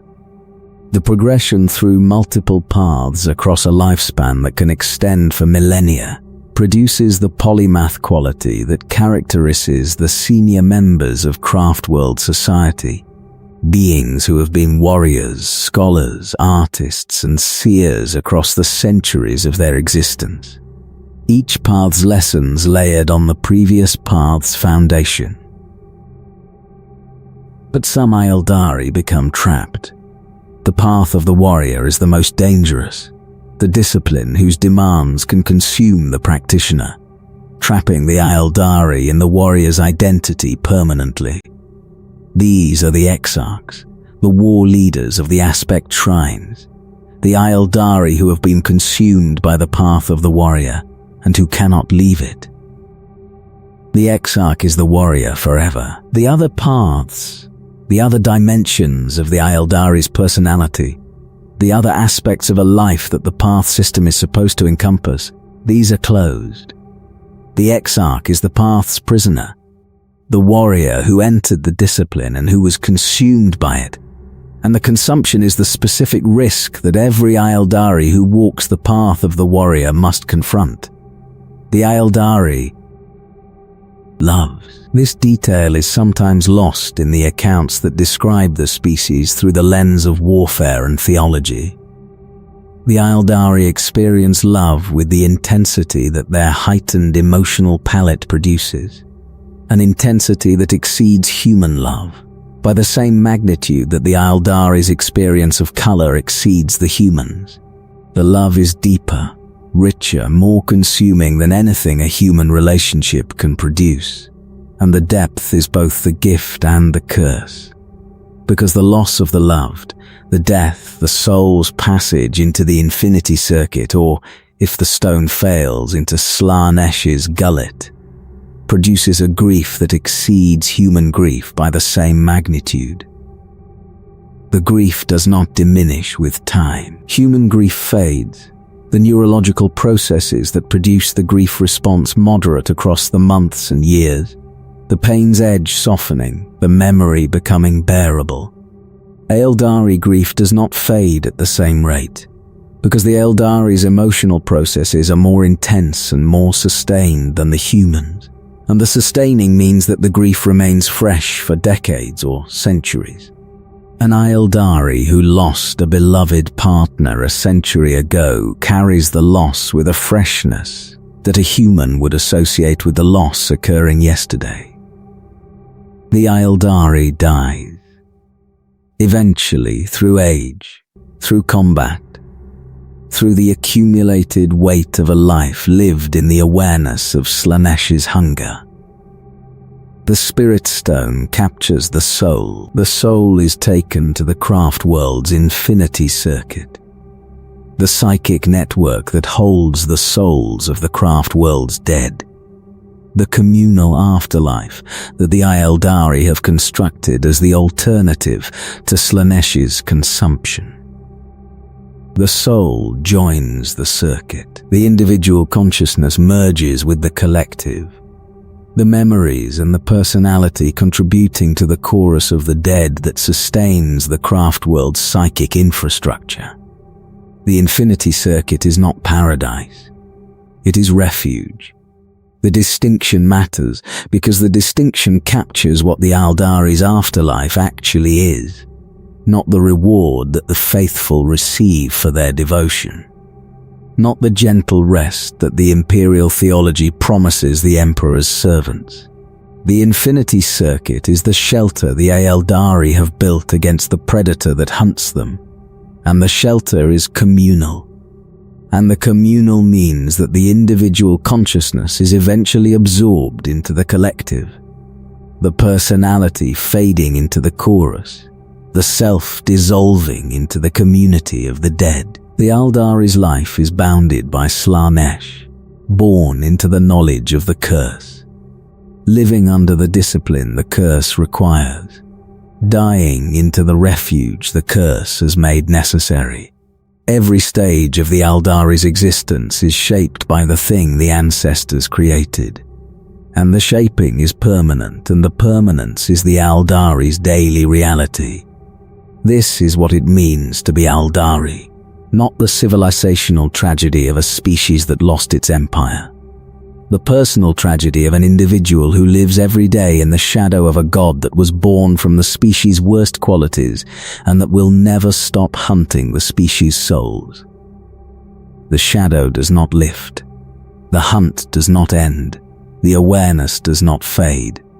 The Aeldari endure it. Day after day, century after century, millennium after millennium. The endurance is not heroism, it is survival. And the distinction between the two is the distinction the Aeldari do not have the luxury to make. The craft worlds are what the Aeldari become when discipline wins and appetite is caged. Both outcomes are the fall's consequence. Both survive. Neither is whole. The Aeldari gods are dead. Almost all of them, consumed by Slaanesh at the moment of the fall, devoured by the newborn god whose birth tore the Aeldari's pantheon apart alongside the Aeldari's civilization. The beings that the Aeldari had worshipped for 60 million years, the divine entities whose influence the Aeldari's psychic connection to the warp had sustained and who had sustained the Aeldari in return, were destroyed in the instant that Slaanesh's consciousness ignited in the Imperium. Kane survived, fractured, broken, shattered into fragments by Slaanesh's assault. The god of war endured in diminished form, each fragment becoming an avatar, a physical manifestation of the war god's power, housed in the aspect shrines of the craft world, dormant until a craft world's need awakens it. The bloody-handed god lives in pieces, each piece a shadow of the whole, each capable of manifesting as a towering, burning warrior whose power on the battlefield recalls the god's undivided capability without matching it. The avatar of Cain is the craft world's weapon of last resort. When the craft world faces a threat that the aspect warriors and the guardians and the farsers cannot address, the avatar is awakened. The process is not gentle. A young warrior is selected, brought before the avatar's iron throne in the heart of the craft world's shrine, and sacrificed. The warrior's death provides the psychic fuel that awakens the god fragment, and the avatar rises wreathed in fire, carrying the wailing doom, the weapon that is simultaneously a sword, a spear, and an axe, its form shifting to match the god's martial will. The avatar fights with a fury that recalls the Aeldari's nature at its most intense, the heightened emotions, the psychic sensitivity, the raw power of a species whose connection to the warp was engineered to exceed every other's. When the avatar takes the field, the Aeldari warriors who fight alongside it are enhanced, the god's presence amplifying their aggression, their courage, the willingness to engage at close quarters that the Aeldari's natural inclination toward ranged warfare does not usually produce. Segarak survived. The laughing god, the trickster, the deity whose nature, evasion, misdirection, the refusal to be caught, allowed him to escape Slaanesh's consumption. Segarak is the Harlequin's patron, the god whose followers move through the webway and between the Aeldari factions, performing the ritual dances that preserve the species' mythological history and maintaining the connections that the faction's own politics would otherwise sever. Segarak laughs. The laugh echoes through the webway, and the echo is the Aeldari's assurance that not everything was lost, that at least one of the old gods endures, undiminished, in the dimension that should have consumed him. Isha is imprisoned. The goddess of healing, of life, of the nurturing principle that balanced Cain's martial fury, Isha was not consumed by Slaanesh. She was taken by Nurgle, the plague god whose domain encompasses disease and decay and the specific suffering that biological existence produces, captured Isha from the warp's currents during the fall's chaos and imprisoned her in his garden. Isha lives, the only Aeldari god whose existence is confirmed as continuous, whose consciousness was not shattered or consumed, but trapped. She is Nurgle's prisoner, and the imprisonment has lasted for 10,000 years, and the imprisonment continues. The remaining gods, Vol the smith, Lilith the maiden, Morai Heg the crone, Kurnus the hunter, are gone. Consumed by Slaanesh, destroyed in the fall's cataclysm, their divine essences absorbed by the newborn god whose appetite was the appetite the Aeldari's excess had created. The pantheon that had guided the Aeldari for 60 million years was reduced to fragments and refugees and captives in a single moment. Ynid is the god who has not yet been born. The god of the dead, the deity whose consciousness is forming in the infinity circuits of the craft worlds, growing from the accumulated souls of the Aeldari dead, developing slowly across the millennia toward the moment of awareness that the Ynnari, the faction dedicated to Ynid's birth, believe will produce the weapon capable of destroying Slaanesh and freeing the Aeldari from the curse. The Ynnari are the Aeldari's most radical faction, led by Yvraine, the emissary of Ynid, a former Drukhari witch arena fighter, whose near-death experience in Comora produced a connection to the forming god that transformed her into Ynid's prophet. The Ynnari pursue the awakening of the god of the dead with a fervor that exceeds the craft world's caution, and that the Drukhari regard with the hostility that any mention of death produces in a population whose existence depends on avoiding it. Yvrain's path has been extraordinary. From Craftworld Biel-Tan to Commorar's Wyke arenas to the role of Yniaid's Chosen, Yvrain's journey encompasses every major Aeldari faction and bridges the divisions between them. The Craftworld discipline, the Drakari savagery, the prophetic role that neither faction's culture was designed to produce. She carries the Cronesward Kar-Vir and is accompanied by the Visarch, a mysterious warrior whose identity and whose connection to Yvrain's past is itself a mystery the Aeldari's histories have not fully resolved. The Rana Dandra is the prophecy that overshadows everything. The final battle, the last war between the Aeldari and Chaos, the engagement that the Aeldari's mythology describes as the conclusion of everything the species' history has been building toward. The Rana Dandra is not a prediction. It is a certainty. The Farseer's prescience has confirmed what the mythology has always claimed. There will be a final battle, and the battle will determine the Aeldari's ultimate fate, and the determination will be permanent. Whether the Rana Dandra has already begun, whether the events of the 41st millennium, the Great Rift's formation, the Inari's rise, the gathering of the Phoenix Lords, represent the opening movements of the prophesied final battle, is the question that the Aeldari's Farseers cannot conclusively answer, because the answer would require the kind of certainty that the Skeen does not provide for. Events of this magnitude.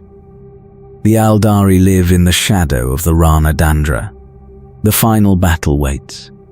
The prophecy hangs over the species' every decision, every alliance, every war. The awareness that everything they do in the 41st millennium may be the prelude to the battle that ends everything. The gods are dead. The god of the dead is forming. The battle that will determine whether the dead god's legacy survives is approaching. The Aeldari endure between the death and the birth, between the ending and the beginning, carrying the weight of both. The Harlequins are the strangest and perhaps the most important of the Aeldari's surviving kindreds, and their importance is derived from the fact that they belong to all of the kindreds and to none. They serve Segarak, the laughing god, the trickster, the one Aeldari deity who survived the fall through cunning rather than through power or imprisonment.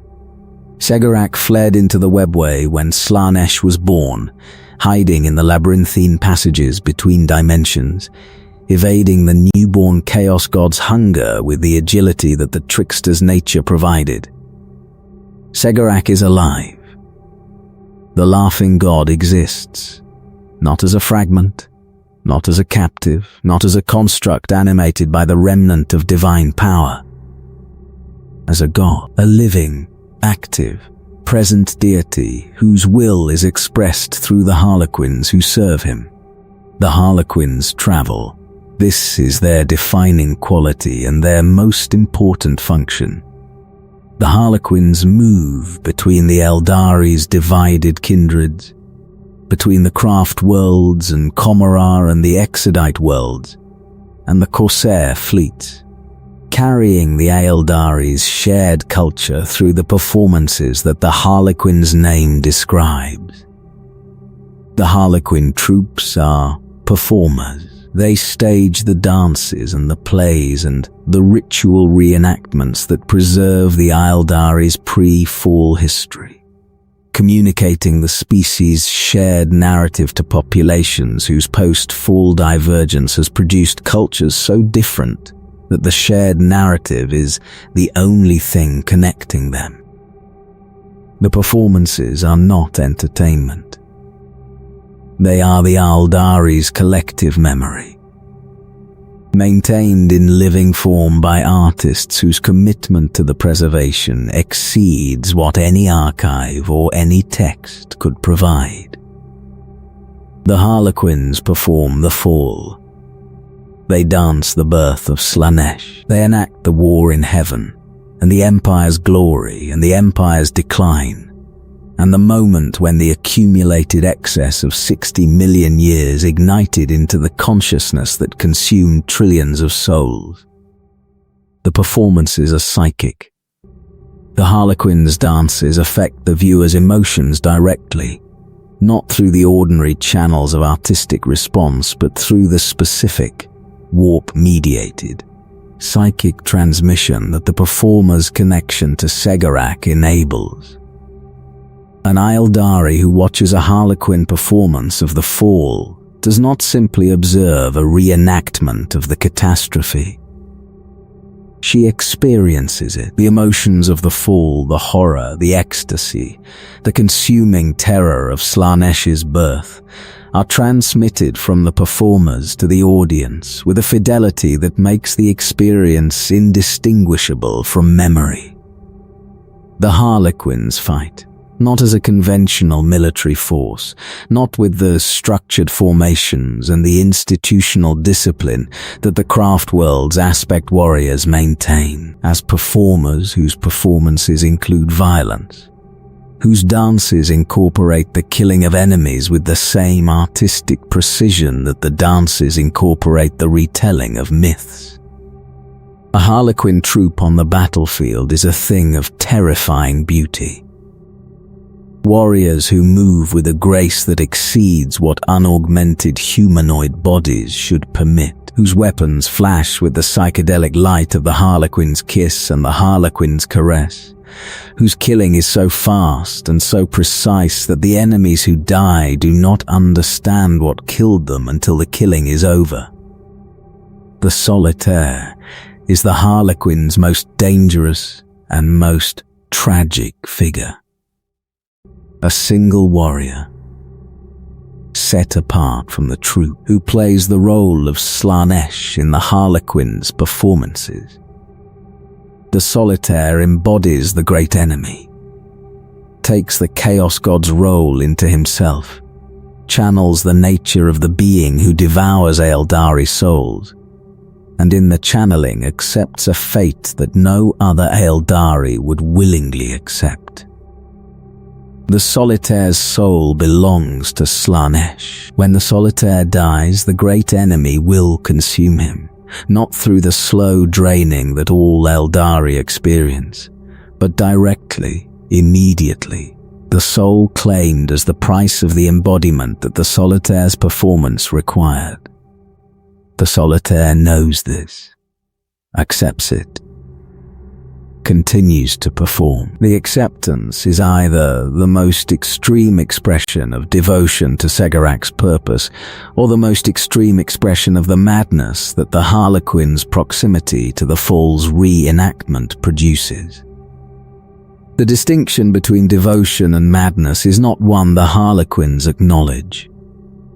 The Exodites are the kindred that the other Aeldari pity and envy in equal measure. The Exodites were the first to leave. Before the craft worlds departed, before the fall consumed the core worlds, the Exodites saw what was coming and withdrew to the galaxy's frontier, to the Maiden Worlds. The planets the Eldari Empire had seeded with life but not colonized. The worlds at the galaxy's edges where the Empire's influence was minimal, and where the Exodites could establish the deliberately primitive existence they believed survival required. The Exodites rejected the technology that the Empire had built. Not all of it. The Exodites maintained sufficient technology to defend their worlds against the threats the galaxy produces. But the Exodites rejected the technology of convenience, the technology of pleasure, the technology whose purpose was the enhancement of experience rather than the maintenance of survival. The Exodites live simply. They farm. They ride the great reptilian beasts that the Maiden World's ecosystems have produced. They maintain a relationship to the natural world that the Empire's citizens, surrounded by wraithbone cities that responded to their every emotional whim, had lost millennia before the fall. The Exodites protect themselves from Slaanesh through the world spirit. Each Exodite world contains a psychic network, a natural infinity circuit, embedded in the planet's ecosystem, sustained by the wraithbone structures that the Exodites have built into the world's geological foundations. The Exodite who dies is absorbed by the world spirit, her soul joining the planetary consciousness, protected from Slaanesh's hunger by the same mechanism that the craft world's infinity circuits provide, but integrated into the natural world rather than into an artificial construct. The Exodites are the Aeldari's conscience, the kindred that made the right choice at the right time, that saw the excess for what it was, and rejected it before the rejection became impossible. The Exodite's simplicity is the accusation that the other kindreds cannot answer, the demonstration that the fall was avoidable, that the excess was a choice, that the Aeldari did not have to create Slaanesh, that an alternative existed, and that the alternative was chosen by the Exodites and refused by everyone else. The craft worlds look at the Exodites and see what they could have been if they had left sooner. Komorra looks at the Exodites and sees what they refused to become. Both perspectives are correct. Both produce the mixture of respect and discomfort that the Exodite's existence generates in every Aeldari who encounters them. The Exodites do not involve themselves in the galaxy's wars. They defend their worlds. They maintain their communities. They live the lives that the Fall's avoidance should have permitted all Aeldari to live. And the living is the quiet, persistent demonstration that the galaxy did not have to be what the Aeldari's excess made it. For 10,000 years, the Aeldari's 5 kindreds have survived separately. The craft worlds, the Drukhari, the Harlequins, the Exodites, the Corsairs, each pursuing its own survival strategy, each maintaining its own culture, each addressing the curse of Slaanesh through its own methods. The separation has been the Aeldari's defining condition since the fall. The species that was unified under the empire of 10 million suns has been fractured into pieces that do not talk to each other, do not trust each other, and in the case of the Drukhari and the craft world Aeldari, actively despise each other. The Ynnari are the first movement since the fall that has attempted to unite them. Ynneed is the god of the dead, not an existing god, not one of the Aeldari's pre-fall pantheon, not a being who was present before the catastrophe and who survived it, a god that is being born. A deity whose formation is the product of the accumulated psychic energy of every Aeldari soul that has passed into the infinity circuits and the world's spirit since the fall. The collective consciousness of the dead, growing across 10 millennia, gaining strength as more Aeldari die and more souls join the Gestalt.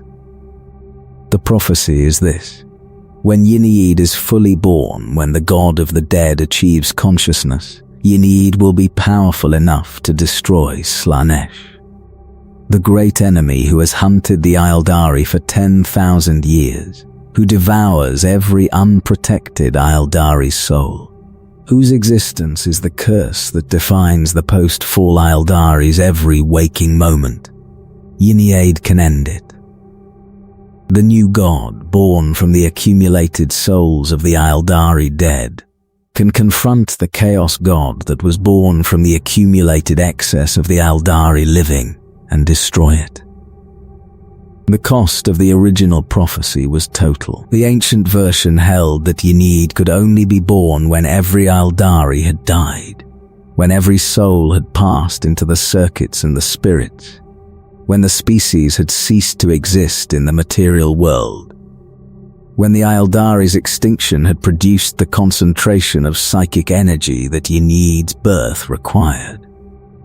The prophecy demanded that the Aeldari die so the Aeldari could be saved. The salvation required the extinction of the thing being saved. Eldrad Ulthran rejected this version. The High Farseer of Ulthu, the most powerful Eldari psyker alive, the being whose prescient visions had guided the species' strategy for millennia, saw a different path.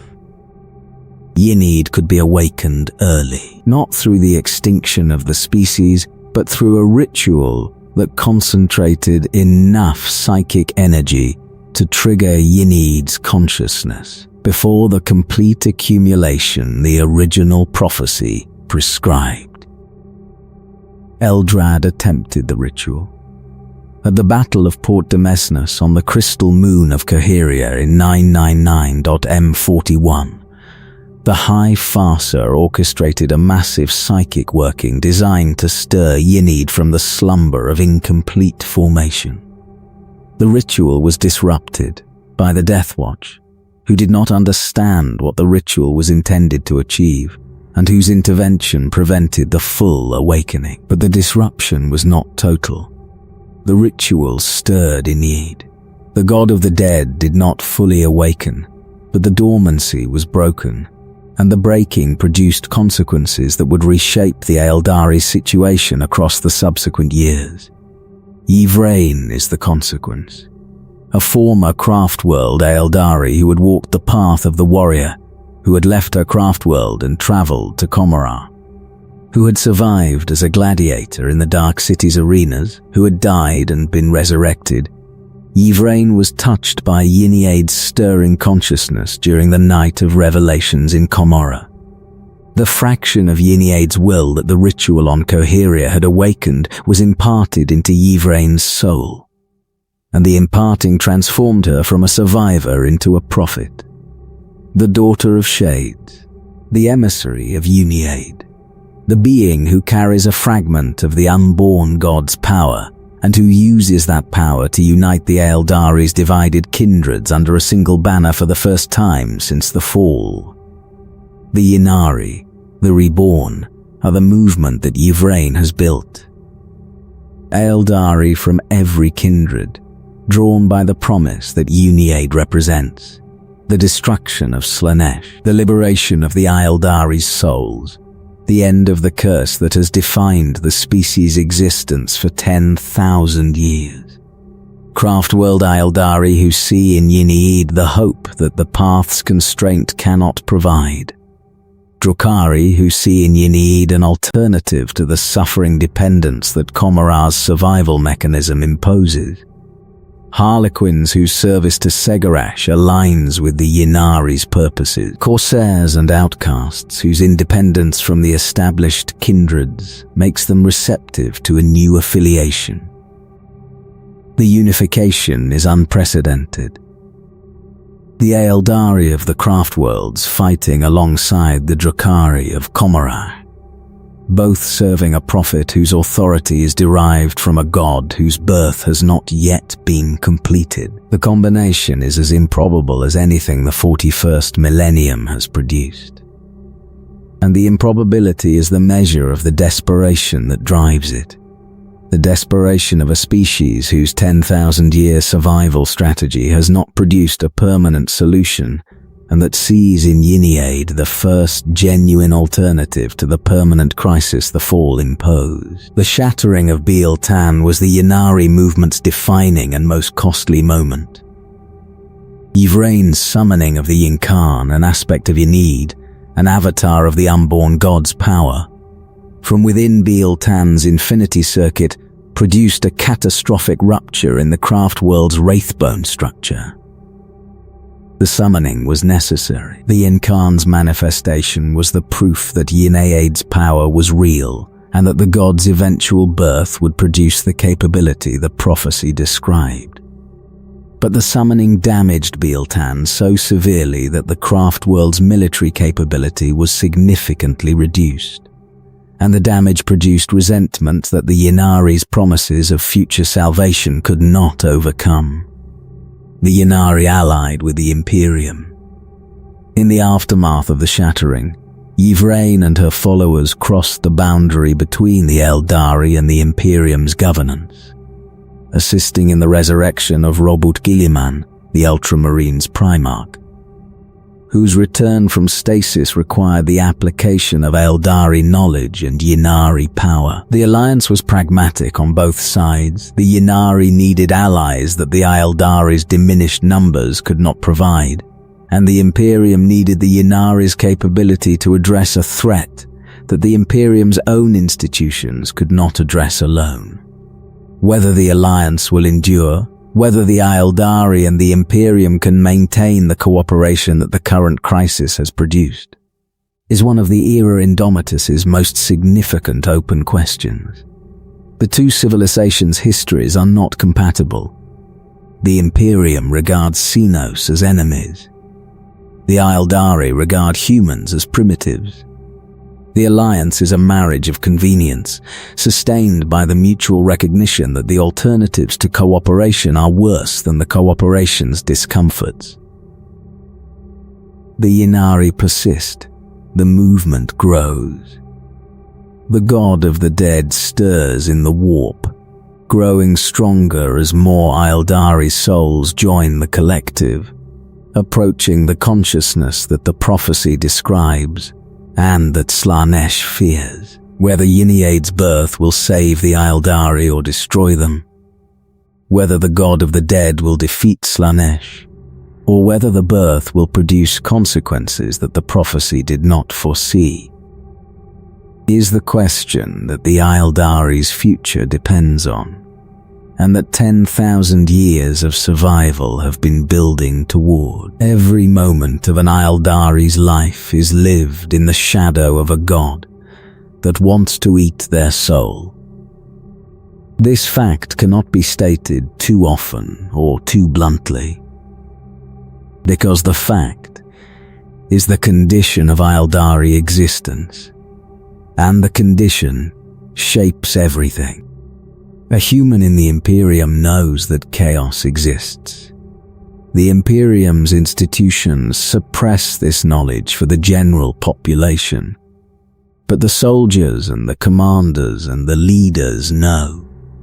They know that the warp is dangerous, that daemons are real, that the forces of chaos threaten the Imperium's existence. But the knowledge is abstract. The average Imperial citizen does not wake each morning knowing that a god is personally, individually, specifically hungry for his soul. The Chaos Gods feed on humanity's collective emissions, on the aggregate of human suffering and ambition and despair. But the feeding is not personal. The Chaos Gods do not know the name of each human whose emotions they consume. Slaanesh knows every Aeldari's name. The relationship between Slaanesh and the Aeldari is not the impersonal feeding relationship that the other Chaos Gods maintain with the galaxy's sentient species. It is personal, intimate, hungry in the way that a predator is hungry for prey it has identified and tracked, and is pursuing with the patience of a being whose time is infinite. Every Aeldari soul is marked. Every Aeldari death is an opportunity for the great enemy. Every moment of an Aeldari's existence is the moment before the consumption that Slaanesh will execute, whenever the protections, the Spirit Stone, the Infinity Circuit, the Path's discipline, the Webway's shielding fail. The Aeldari live with this. Every day, every moment, the knowledge that the god who wants them was created by their ancestors' choices, that the curse is self-inflicted, that the species' worst enemy is the species' own creation. The knowledge does not diminish with familiarity. It does not become background noise that the Eldari's psychology learns to filter out. The knowledge is present, sharp, constant, the awareness of the predator's proximity that a prey species cannot afford to let go of, because the letting go is the gap through which the predator enters. the emotional cost is immense. The Aeldari's heightened sensitivity, the same heightened sensitivity that produced the fall, that makes their experience of pleasure and pain more intense than any other species, that the Old Ones, designed to enhance their psychic capability, processes the grief of the curse with an intensity that human psychology cannot approach. A human who loses a friend grieves. An Aeldari who loses a companion grieves with a depth and a duration that the human cannot comprehend, because the Aeldari's emotional range encompasses spectra of grief that the human's emotional apparatus does not contain. The grief is compounded by the nature of the Aeldari's loss. The Aeldari do not simply grieve the dead.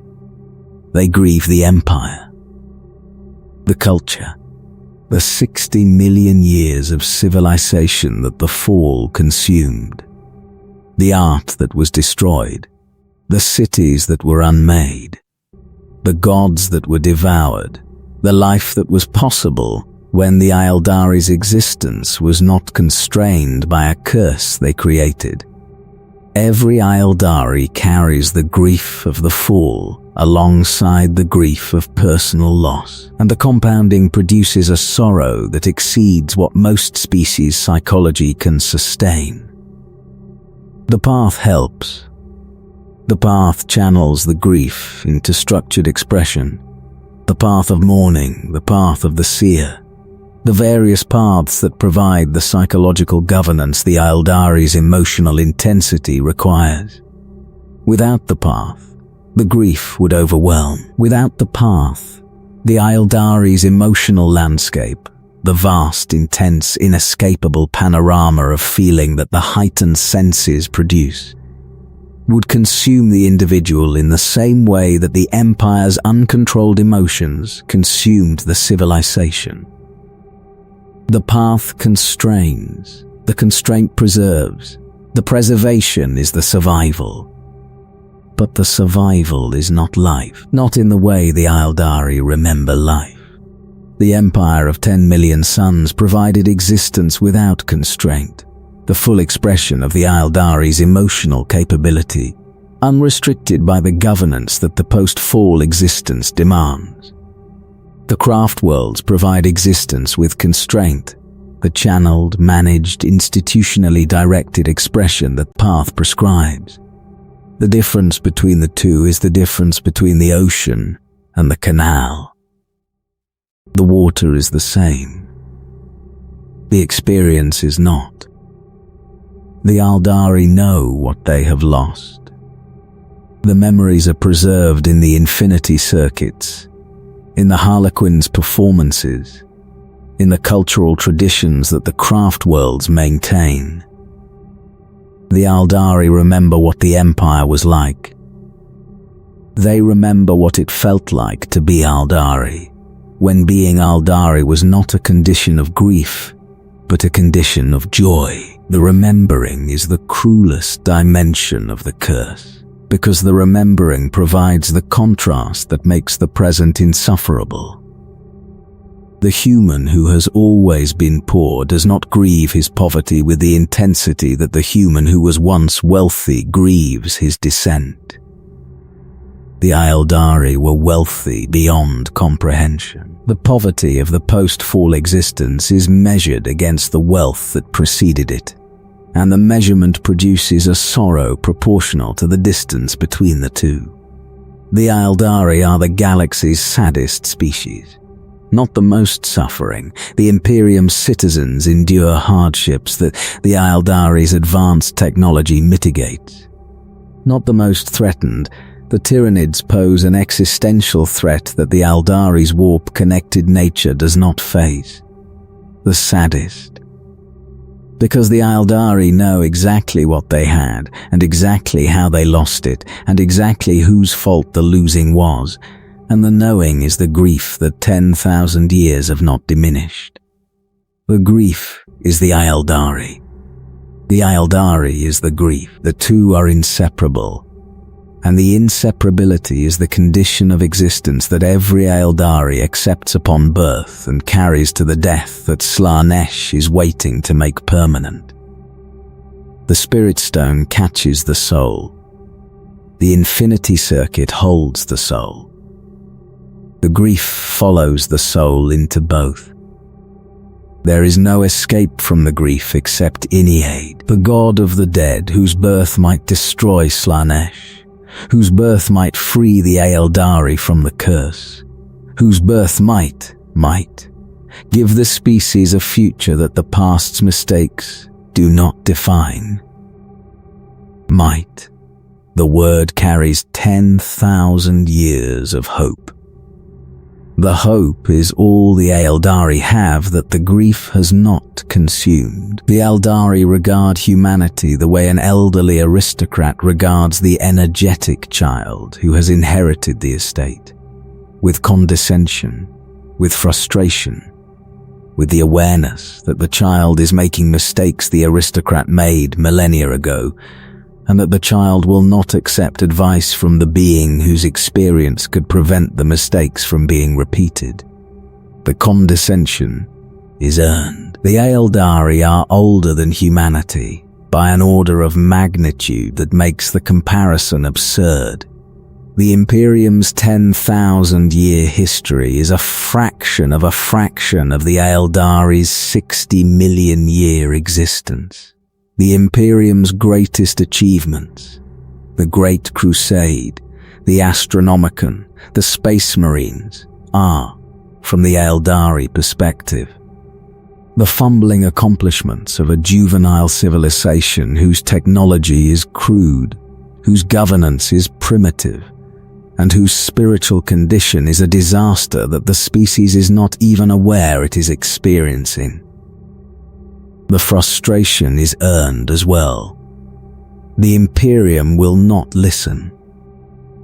The Aeldari's farseers, who can see the future, who can perceive the consequences of actions across timescales that the Imperium's planners cannot comprehend, who can identify the moments where intervention will produce the outcomes the galaxy requires, offer their visions to the Imperium's leaders, and are refused.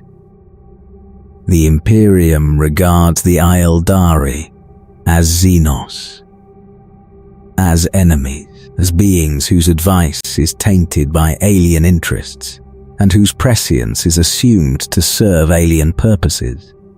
The assumption is not entirely wrong. The Aeldari's advice does serve the Aeldari's interests. Eldrad's interventions in the Imperium's affairs have produced outcomes that benefit the Aeldari's survival at the Imperium's expense, and the benefit is not accidental. The Aeldari's seers do not offer their visions as acts of altruism. They offer them as components of strategies whose ultimate purpose is the Aeldari's survival, and the Imperium's welfare is a secondary consideration that the strategies accommodate when it is compatible with the primary purpose, and sacrifice when it is not. But the Imperium's refusal to engage with the Aeldari's prescience produces consequences that both species suffer. Horus's rebellion, the heresy that nearly destroyed the Imperium, was an event the Aeldari's seers perceived in advance. The Aeldari attempted to warn the Emperor. The warning was ignored. The heresy proceeded.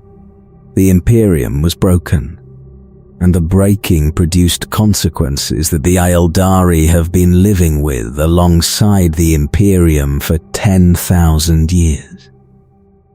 The relationship in the current era is complicated by the Ynnari's alliance with Guilliman, the returned Primarch, the most pragmatic of the Emperor's surviving sons, the being whose governance of the Imperium has produced the most rational military and political decisions the Imperium has made in millennia, has accepted the Aeldari's cooperation. Not enthusiastically.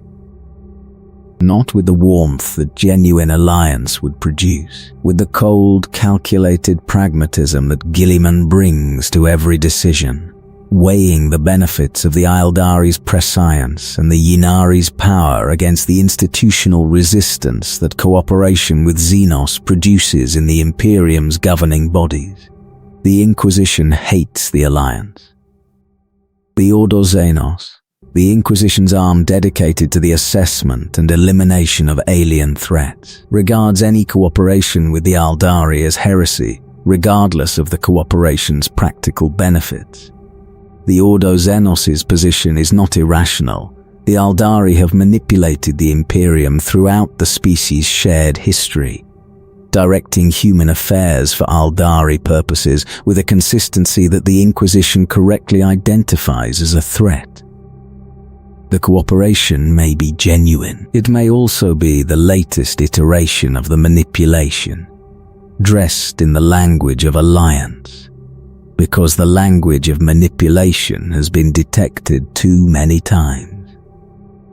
The Aeldari fight alongside the Imperium when the fighting serves both species' interests. They fight against the Imperium when the Aeldari's survival requires it. They manipulate the Imperium when the manipulation produces outcomes the Aeldari need. The relationship is not an alliance. It is a coexistence, managed, tentative, sustained by the mutual recognition that the galaxy's threats require temporary cooperation between species whose long-term interests are not aligned. The coexistence produces friction. The Aeldari Ranger who operates behind Imperial lines, gathering intelligence that the Aeldari's seers require for their strategic calculations, is committing an act of espionage that the Imperium would punish with death if the Ranger were discovered. The Aeldari Farseer who redirects an Ork-Wa'ach toward an Imperial world to protect an Aeldari craft world is committing an act of warfare against the Imperium that the Imperium's military would respond to if the redirection were traced to its source. The Aeldari operate alongside the Imperium in a state of permanent, low-level conflict that the cooperation's structure does not eliminate, and that the cooperation's language does not acknowledge. The Imperium citizens regard the Aeldari with a mixture of fear and contempt. Fear because the Aeldari are powerful, their technology is advanced. Their psychic capabilities exceed anything humanity can produce. Their military forces are effective beyond what their modest numbers should permit. Contempt because the Aeldari are diminished. The species that once owned the galaxy now drifts through it in a handful of craft worlds, a shadow of the civilization it was, a remnant, whose pretension to superiority is undermined by the obvious fact of its decline. The Aeldari regard the Imperium's contempt with the patience that a species measured in geological timescales brings to the assessment of a species measured in millennia. The Imperium is young. The Imperium is temporary. The Imperium will fall, will decay and collapse and be replaced by whatever comes next, the way every civilization in the galaxy's history has been replaced by its successor. The Aeldari know this because they have watched it happen across 60 million years of observation, and the watching has produced the perspective that allows the Aeldari to regard the Imperium's contempt with the equanimity that comes from knowing the contemptuous party will not be around long enough for the contempt to matter. The patience is not arrogance. It is the resignation that a species carries when it has seen enough civilizations rise and fall to know that the rising and the falling are the pattern, and the pattern does not change, and the civilization that is currently rising will eventually fall, and the falling will produce the same grief the Aeldari carry from their own fall, and the grief will teach the fallers the same lessons the Aeldari learned, and the learning will come too late, because the learning always comes too late. The Aeldari know how the Imperium's story ends. They have lived the story already. They do not share this knowledge with the Imperium. The sharing would not be believed, because the Imperium's youth prevents it from accepting the wisdom that the Aeldari's age provides. The young do not listen to the old. The old do not expect them to. The Aeldari watch and wait, and preserve what they can of themselves against the day when the Imperium's story reaches the chapter the Aeldari's story has already written. The Aeldari are psychic, not in the way that human psykers are psychic, not as individuals whose psychic capability is an anomaly, a mutation, a dangerous deviation from the species norm. The Aeldari are psychic the way humans are bipedal. It is their nature. Every Aeldari, without exception, possesses a connection to the warp that the human species produces only in its rarest and most dangerous individuals. This universal psychic capability is the foundation of everything the Aeldari are and everything they do. Their technology is psychic. Wraithbone responds to psychic manipulation.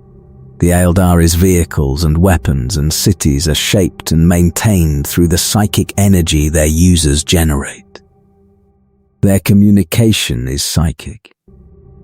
The bond between Aeldari that transcends physical distance, the species-wide gestalt field that connected every member of the Aeldari race before the fall, and that the fall's devastation shattered. Their warfare is psychic.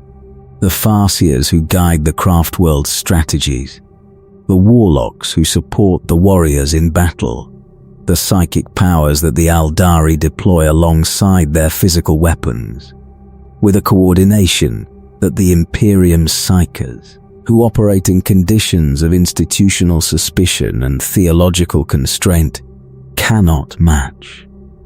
The universal psychic nature is also the Aeldari's most dangerous quality, because the psychic connection that makes them what they are is the psychic connection that Slaanesh exploits.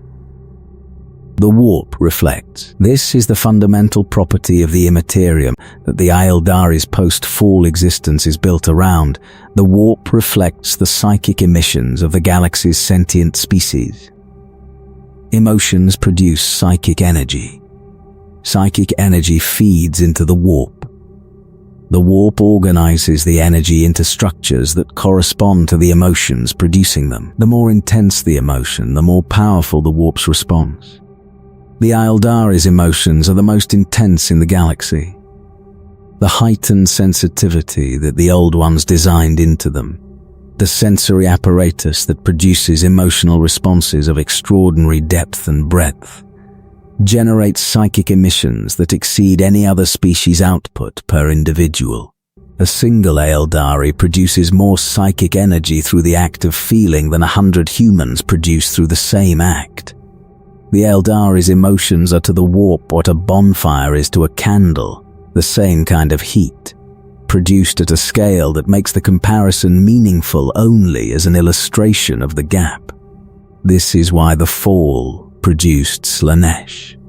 The Aeldari's emotional intensity, directed toward excess across 60 million years of increasing indulgence, generated a concentration of psychic energy in the warp that exceeded anything the dimension had absorbed from any other source. The concentration coalesced. The coalescence achieved consciousness.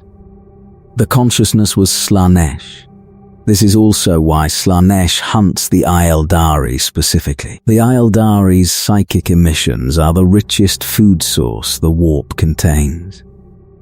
A single Aeldari soul provides more sustenance to Slaanesh than the souls of thousands of humans. Because the Aeldari soul's psychic content, the emotional depth, the sensory complexity, The depth of experience that the heightened sensitivity produces exceeds the human souls by the same magnitude that the Aeldari's emotional experience exceeds the humans. The craft-world Aeldari manage their psychic nature through the same mechanism that manages their emotional nature, the path. The path of the seer is the structured discipline through which the Eldari's psychic capabilities are developed and controlled.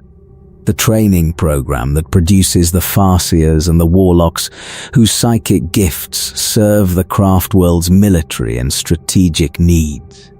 The Farseers are the path of the seer's ultimate expression, Aeldari who have walked the path of the seer for so long that the path has consumed them, in the same way that the exarchs have been consumed by the path of the warrior. A Farseer is a being whose psychic capability exceeds anything the craft world's other psychers can produce. A seer whose connection to the warp allows the perception of the future's currents, the identification of the timelines that the craft world's survival requires, the guidance of the craft world's course through the galaxy's dangerous geography. The Farseer's prescience is not omniscience. The future is not fixed. The Farseers see possibilities, the branching paths that lead from the present moment to the various outcomes that the present moment can produce. The Farseer identifies the paths that lead to the craft world's survival and the paths that lead to its destruction. And the identification produces the guidance that the craft world's leadership uses to navigate between the two.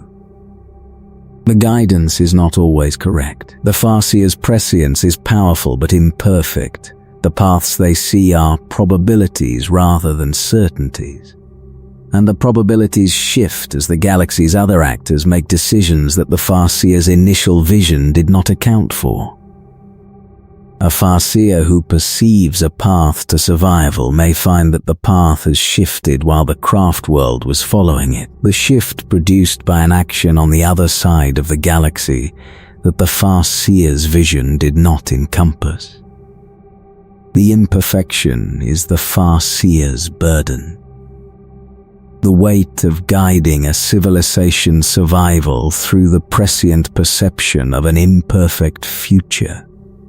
The awareness that the guidance may be wrong, that the path may shift, that the craft world's fate may depend on a variable the Farseer did not see, is a weight that the Farseers carry across the centuries of their service. The Farseers who serve the longest become the wisest, but the wisdom is purchased with the progressive crystallization of the Farseer's body.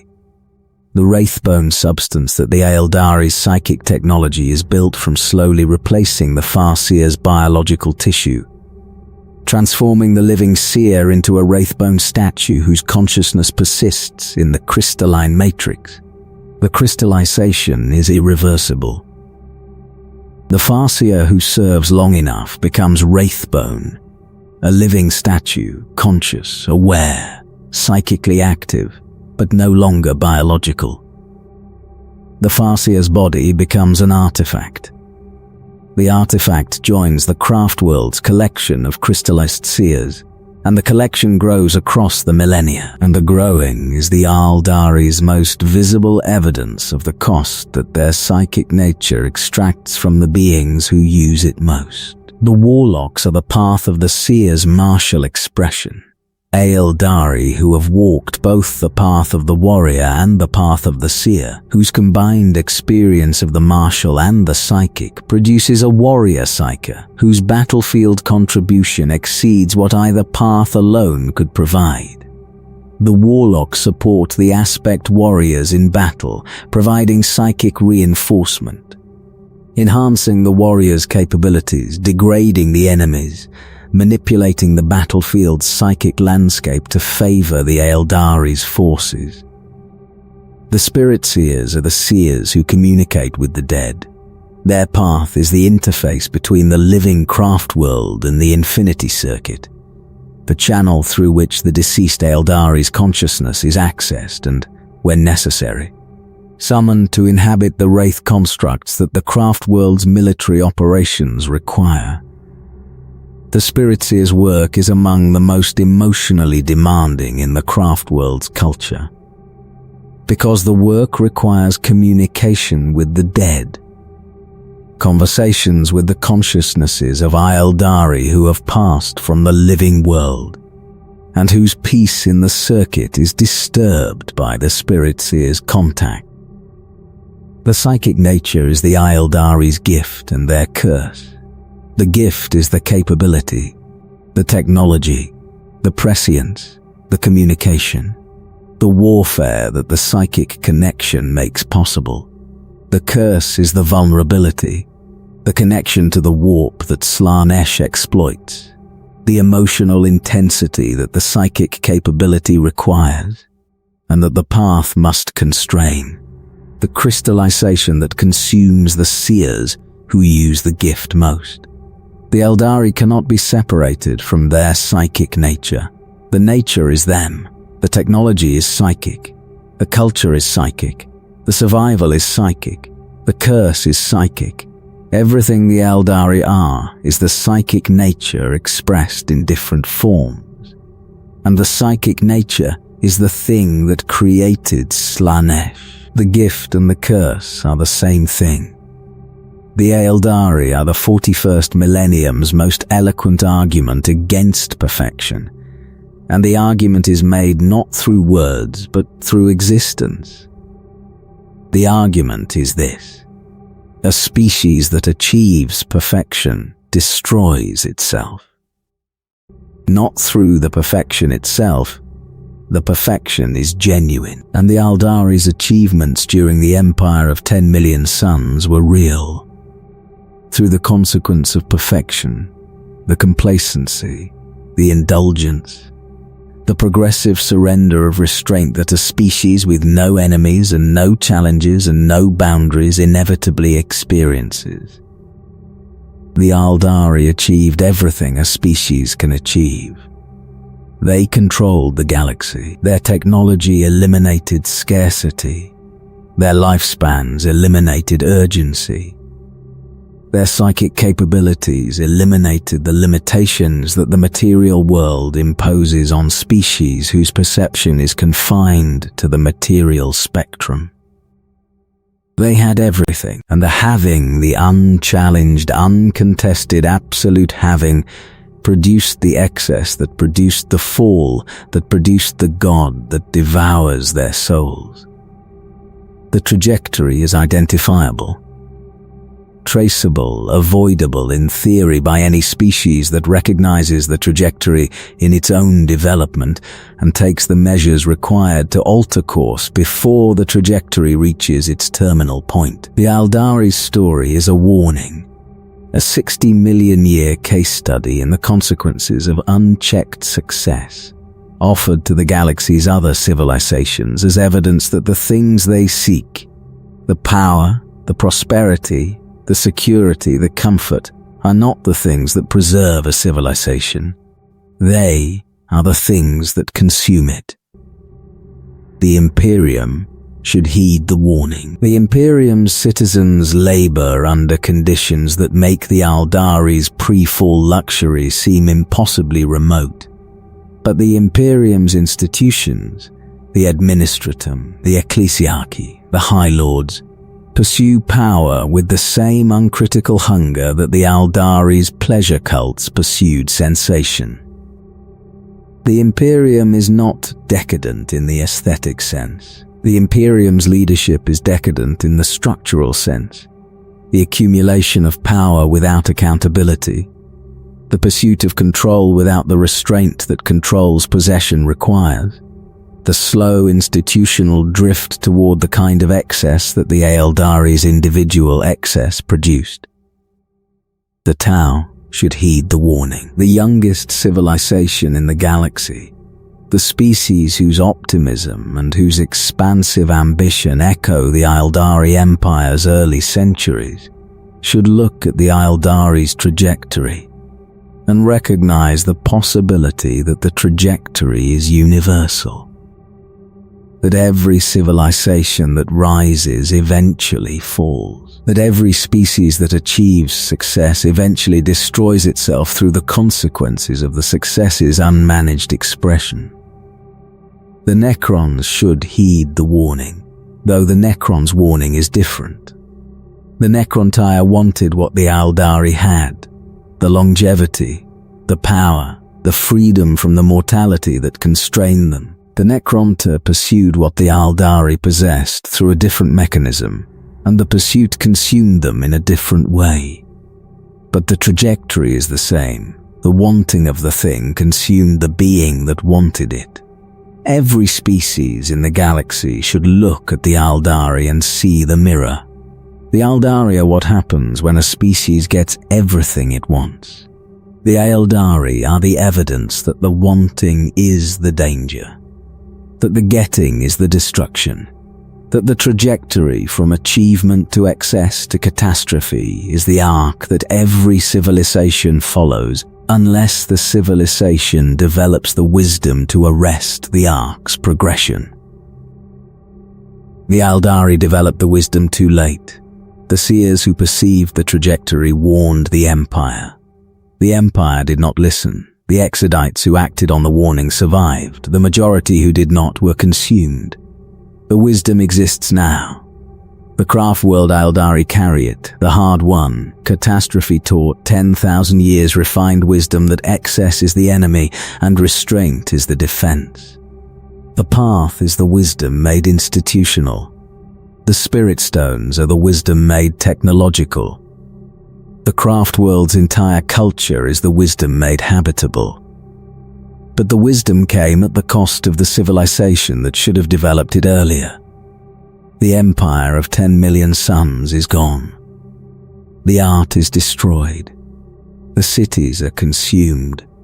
The gods are dead or imprisoned or shattered. The species that produced the galaxy's greatest civilization has been reduced to a collection of nomadic world ships whose combined population is a rounding error in the Empire's census. The cost of wisdom is the thing the wisdom was supposed to prevent. This is the Aeldari's deepest irony, and the irony is the species' permanent condition. The wisdom that could have saved the Empire was only available after the Empire's destruction. The lesson that could have prevented the fall was only learned through the experience of falling. The knowledge that excess is the enemy was only acquired through the excess that consumed the knower. The Aeldari know everything that matters. They know how to avoid the catastrophe. They know how to survive the curse. They know how to manage the emotional intensity that their nature produces and that the warp amplifies and that Slaanesh feeds on. They know these things because the not knowing destroyed them. The knowledge was bought at the price of everything the knowledge was supposed to protect. This is the Aeldari's gift to the galaxy. The proof that the price of wisdom is the thing that makes wisdom necessary. Somewhere in the galaxy, a craft world drifts through the void between stars. The craft world is old. Older than the Imperium. Older than the Space Marines. Older than the Emperor's Great Crusade. Older than the heresy. Older than every event in human history that the Imperium's historians have recorded. The craft world has been drifting since the fall, since the moment the Empire of 10 million suns collapsed into the Eye of Terror, and the surviving Aeldari fled in whatever vessels could carry them away from the catastrophe their civilization had created. The craft world is beautiful. The wraithbone that constitutes its structure, the psychically responsive material that the Aeldari shaped through the exercise of their gifts, catches the light of distant stars and scatters it through spectra that human eyes would struggle to perceive. The spires rise from the craft world's surface like the towers of a cathedral imagined by beings whose aesthetic sensibility exceeds what human architecture can express. The domes curve over gardens whose plants have been cultivated across 10 millennia of patient tending, producing an ecosystem whose beauty serves a purpose beyond the aesthetic. The gardens are the craft world's lungs, the biological component of the vessel's life support, maintained by the earth-caste equivalent of the Aeldari's social structure with the care that survival demands. The Aeldari and the Imperium of man regard each other across a gulf of incomprehension that 10,000 years of contact have not bridged. The Imperium sees Xenos, aliens, non-human beings whose existence the Imperial Creed classifies as tolerable at best and eliminable at worst. The nuances of the Aeldari's civilization, the 60 million years of history, the technological and cultural achievements that exceed anything humanity has produced, the psychic sophistication that makes the Aeldari the galaxy's most gifted species in the one dimension the Imperium cannot match. These nuances are lost on an institution whose default response to non-human intelligence is hostility. The Aeldari see children. Loud, crude, short-lived, emotionally primitive children who have occupied the galaxy for a cosmological instant, and who have already managed to ruin their own civilization through a civil war that the Aeldari could have predicted, and that the Aeldari in some cases did predict and tried to prevent. The Aeldari's patience with humanity, the willingness to interact, to trade intelligence, to occasionally fight alongside the Imperium's forces against common enemies, is the patience of a species that has seen enough young civilizations stumble through their formative millennia to know that the stumbling is normal, and that the civilization may eventually mature into something worth engaging with. The engagement is never equal. When the Aeldari cooperate with the Imperium, when a Farseer shares intelligence with an Imperial commander, when an autarch coordinates a military operation alongside a space marine captain, when a craftworld's forces fight in the same engagement as the Imperial Guard, the cooperation is conducted on the Aeldari's terms. The Aeldari decide when to cooperate. The Aeldari decide what information to share. The Aeldari decide when the cooperation ends, and the ending is always on the Aeldari's schedule rather than the Imperium's. This produces fury in the Imperium's commanders, who interpret the Aeldari's behavior as arrogance. The interpretation is not wrong. The Aeldari are arrogant in the way that a being whose civilization predates the other being's species can be arrogant without intending to be. The arrogance is not malicious. It is constitutional. The Aeldari have been the galaxy's most sophisticated civilization for so long that the sophistication has become invisible to them, and the invisibility means they do not recognize the condescension their behavior produces in the beings whose experience of the Aeldari is one of being managed. The management is real. The Aeldari manage humanity, not overtly, not through the direct control that a colonial power exercises over a subject population, through manipulation, through the Farseer's interventions, through the Harlequin's cryptic appearances, through the specific, calculated, strategically motivated actions that the Aeldari take to direct the Imperium's affairs toward outcomes the Aeldari require. The Imperium has killed Aeldari. The Aeldari have killed humans. The killing has been bidirectional, unpredictable, and sustained across the 10,000 years of the Imperium's existence. Alliances form and dissolve. Truces are made and broken. Wars are fought between the two species on worlds that neither claims permanent ownership of, in engagements whose objectives neither fully explains to the other, and yet the two species continue to interact. The interactions are not accidental.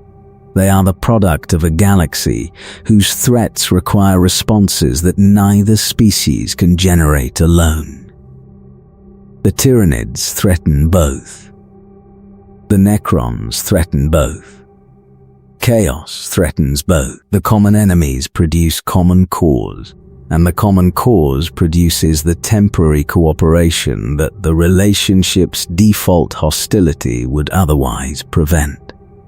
The relationship is the galaxy's most important non-alliance, the connection between two species who do not trust each other, do not respect each other, and do not understand each other, but who are both aware that the alternative to cooperation is the extinction that their common enemies will impose if the cooperation does not occur. The Aeldari need humanity. The admission is not made publicly, because the admission would require the Aeldari to acknowledge that the species they regard as children has become the galaxy's dominant civilization, and that the dominance provides the Imperium with the military capability that the Aeldari's diminished population cannot generate. Humanity needs the Aeldari. The admission is not made at all, because the Imperium's institutional hostility towards Xenos prevents the admission from being formulated, let alone expressed. The Aeldari's intelligence, their webway access, their prescient capability, these are assets the Imperium uses when the assets are offered, and resents when the offering comes with the conditions the Aeldari invariably attach. The two species will not become allies. The institutional barriers, the cultural incompatibilities, the 10,000 years of mutual hostility, these prevent the formal alliance that the galaxy's conditions arguably demand. But the two species will continue to interact, and the interaction will continue to shape the galaxy's events, because the galaxy does not care about the species' mutual hostility.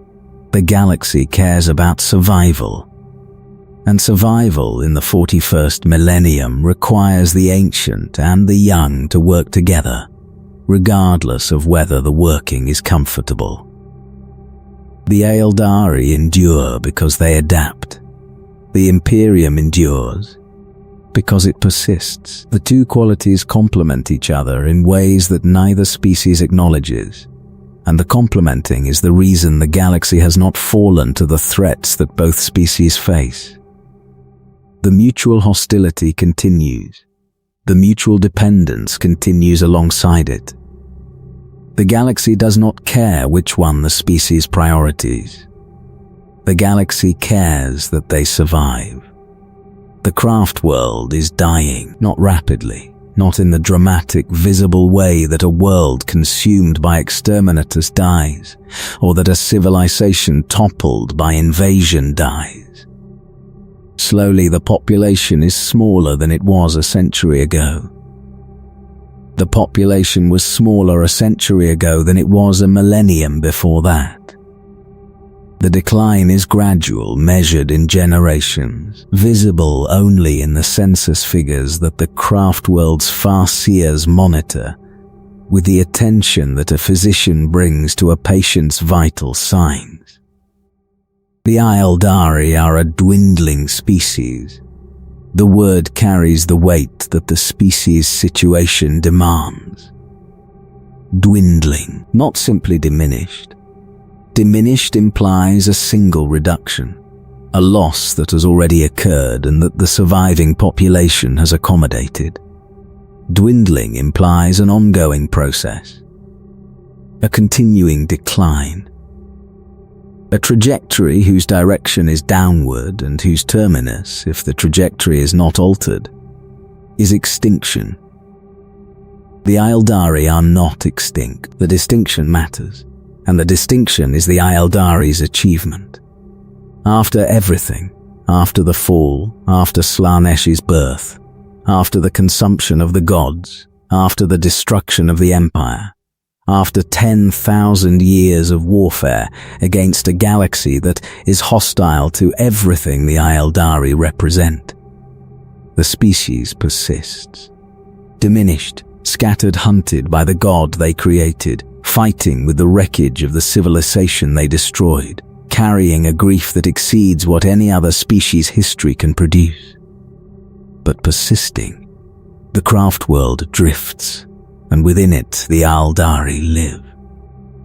They walk the paths that the post-fall wisdom prescribed.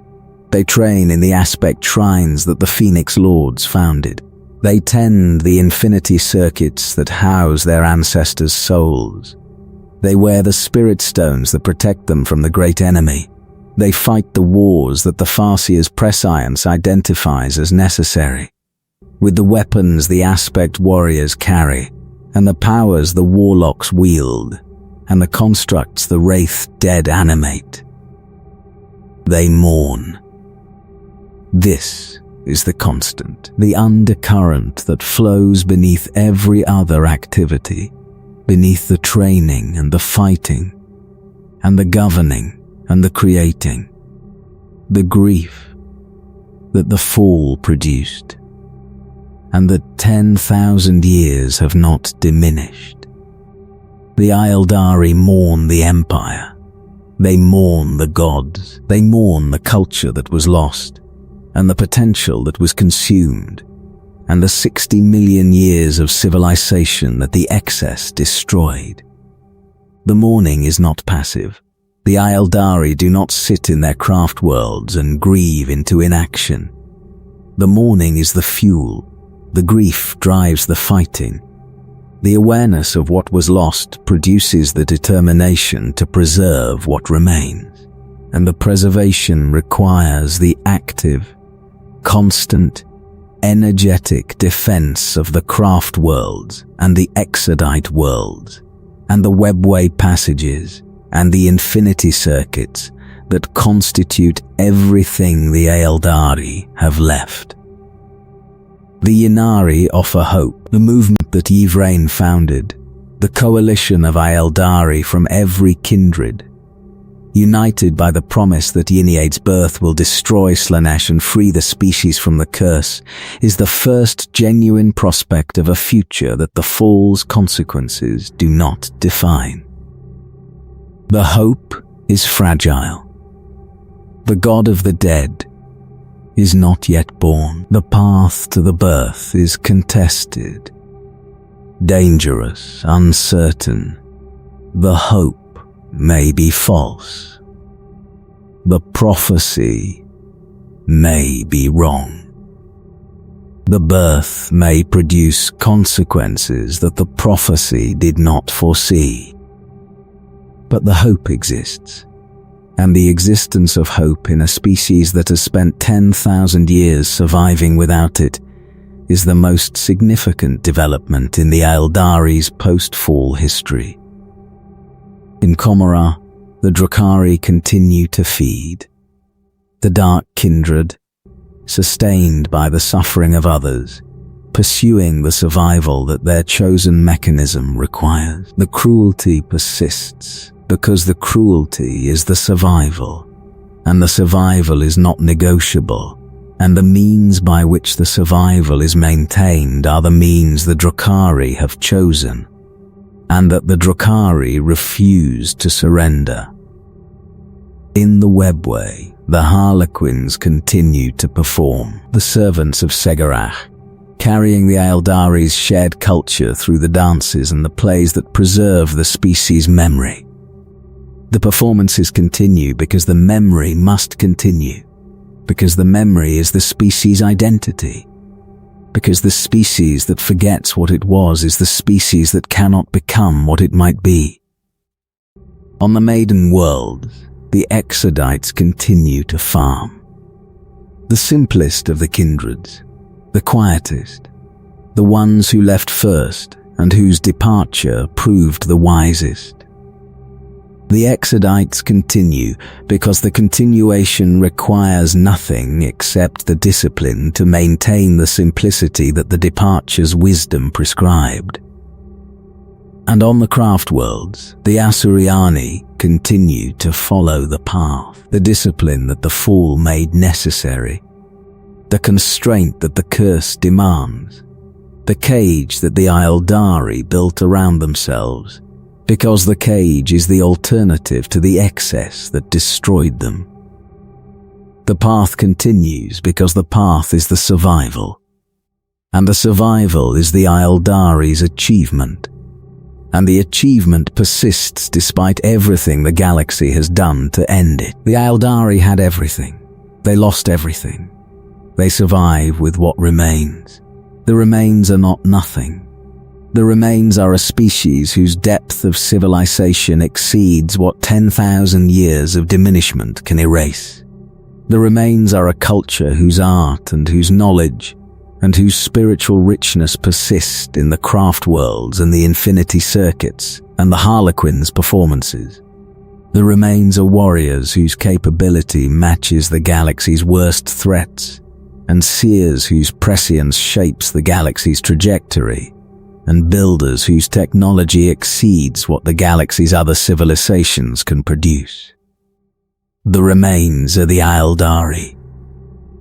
Diminished, grieving, fighting, persisting, the empire of 10 million suns is gone. The suns went dark 10,000 years ago, consumed by the birth of the god the Eldari created, and that the Eldari will perhaps destroy. The Eldari endure in the darkness the suns left behind. They endure because the alternative is the extinction that Slaanesh waits to complete. They endure because the Ynnari's hope, however fragile, says the darkness may not be permanent. They endure because the species that had everything and lost everything has not yet lost the will to fight for whatever comes next. The craft world drifts. The stars are cold. The warp presses against the hull. The Aeldari endure.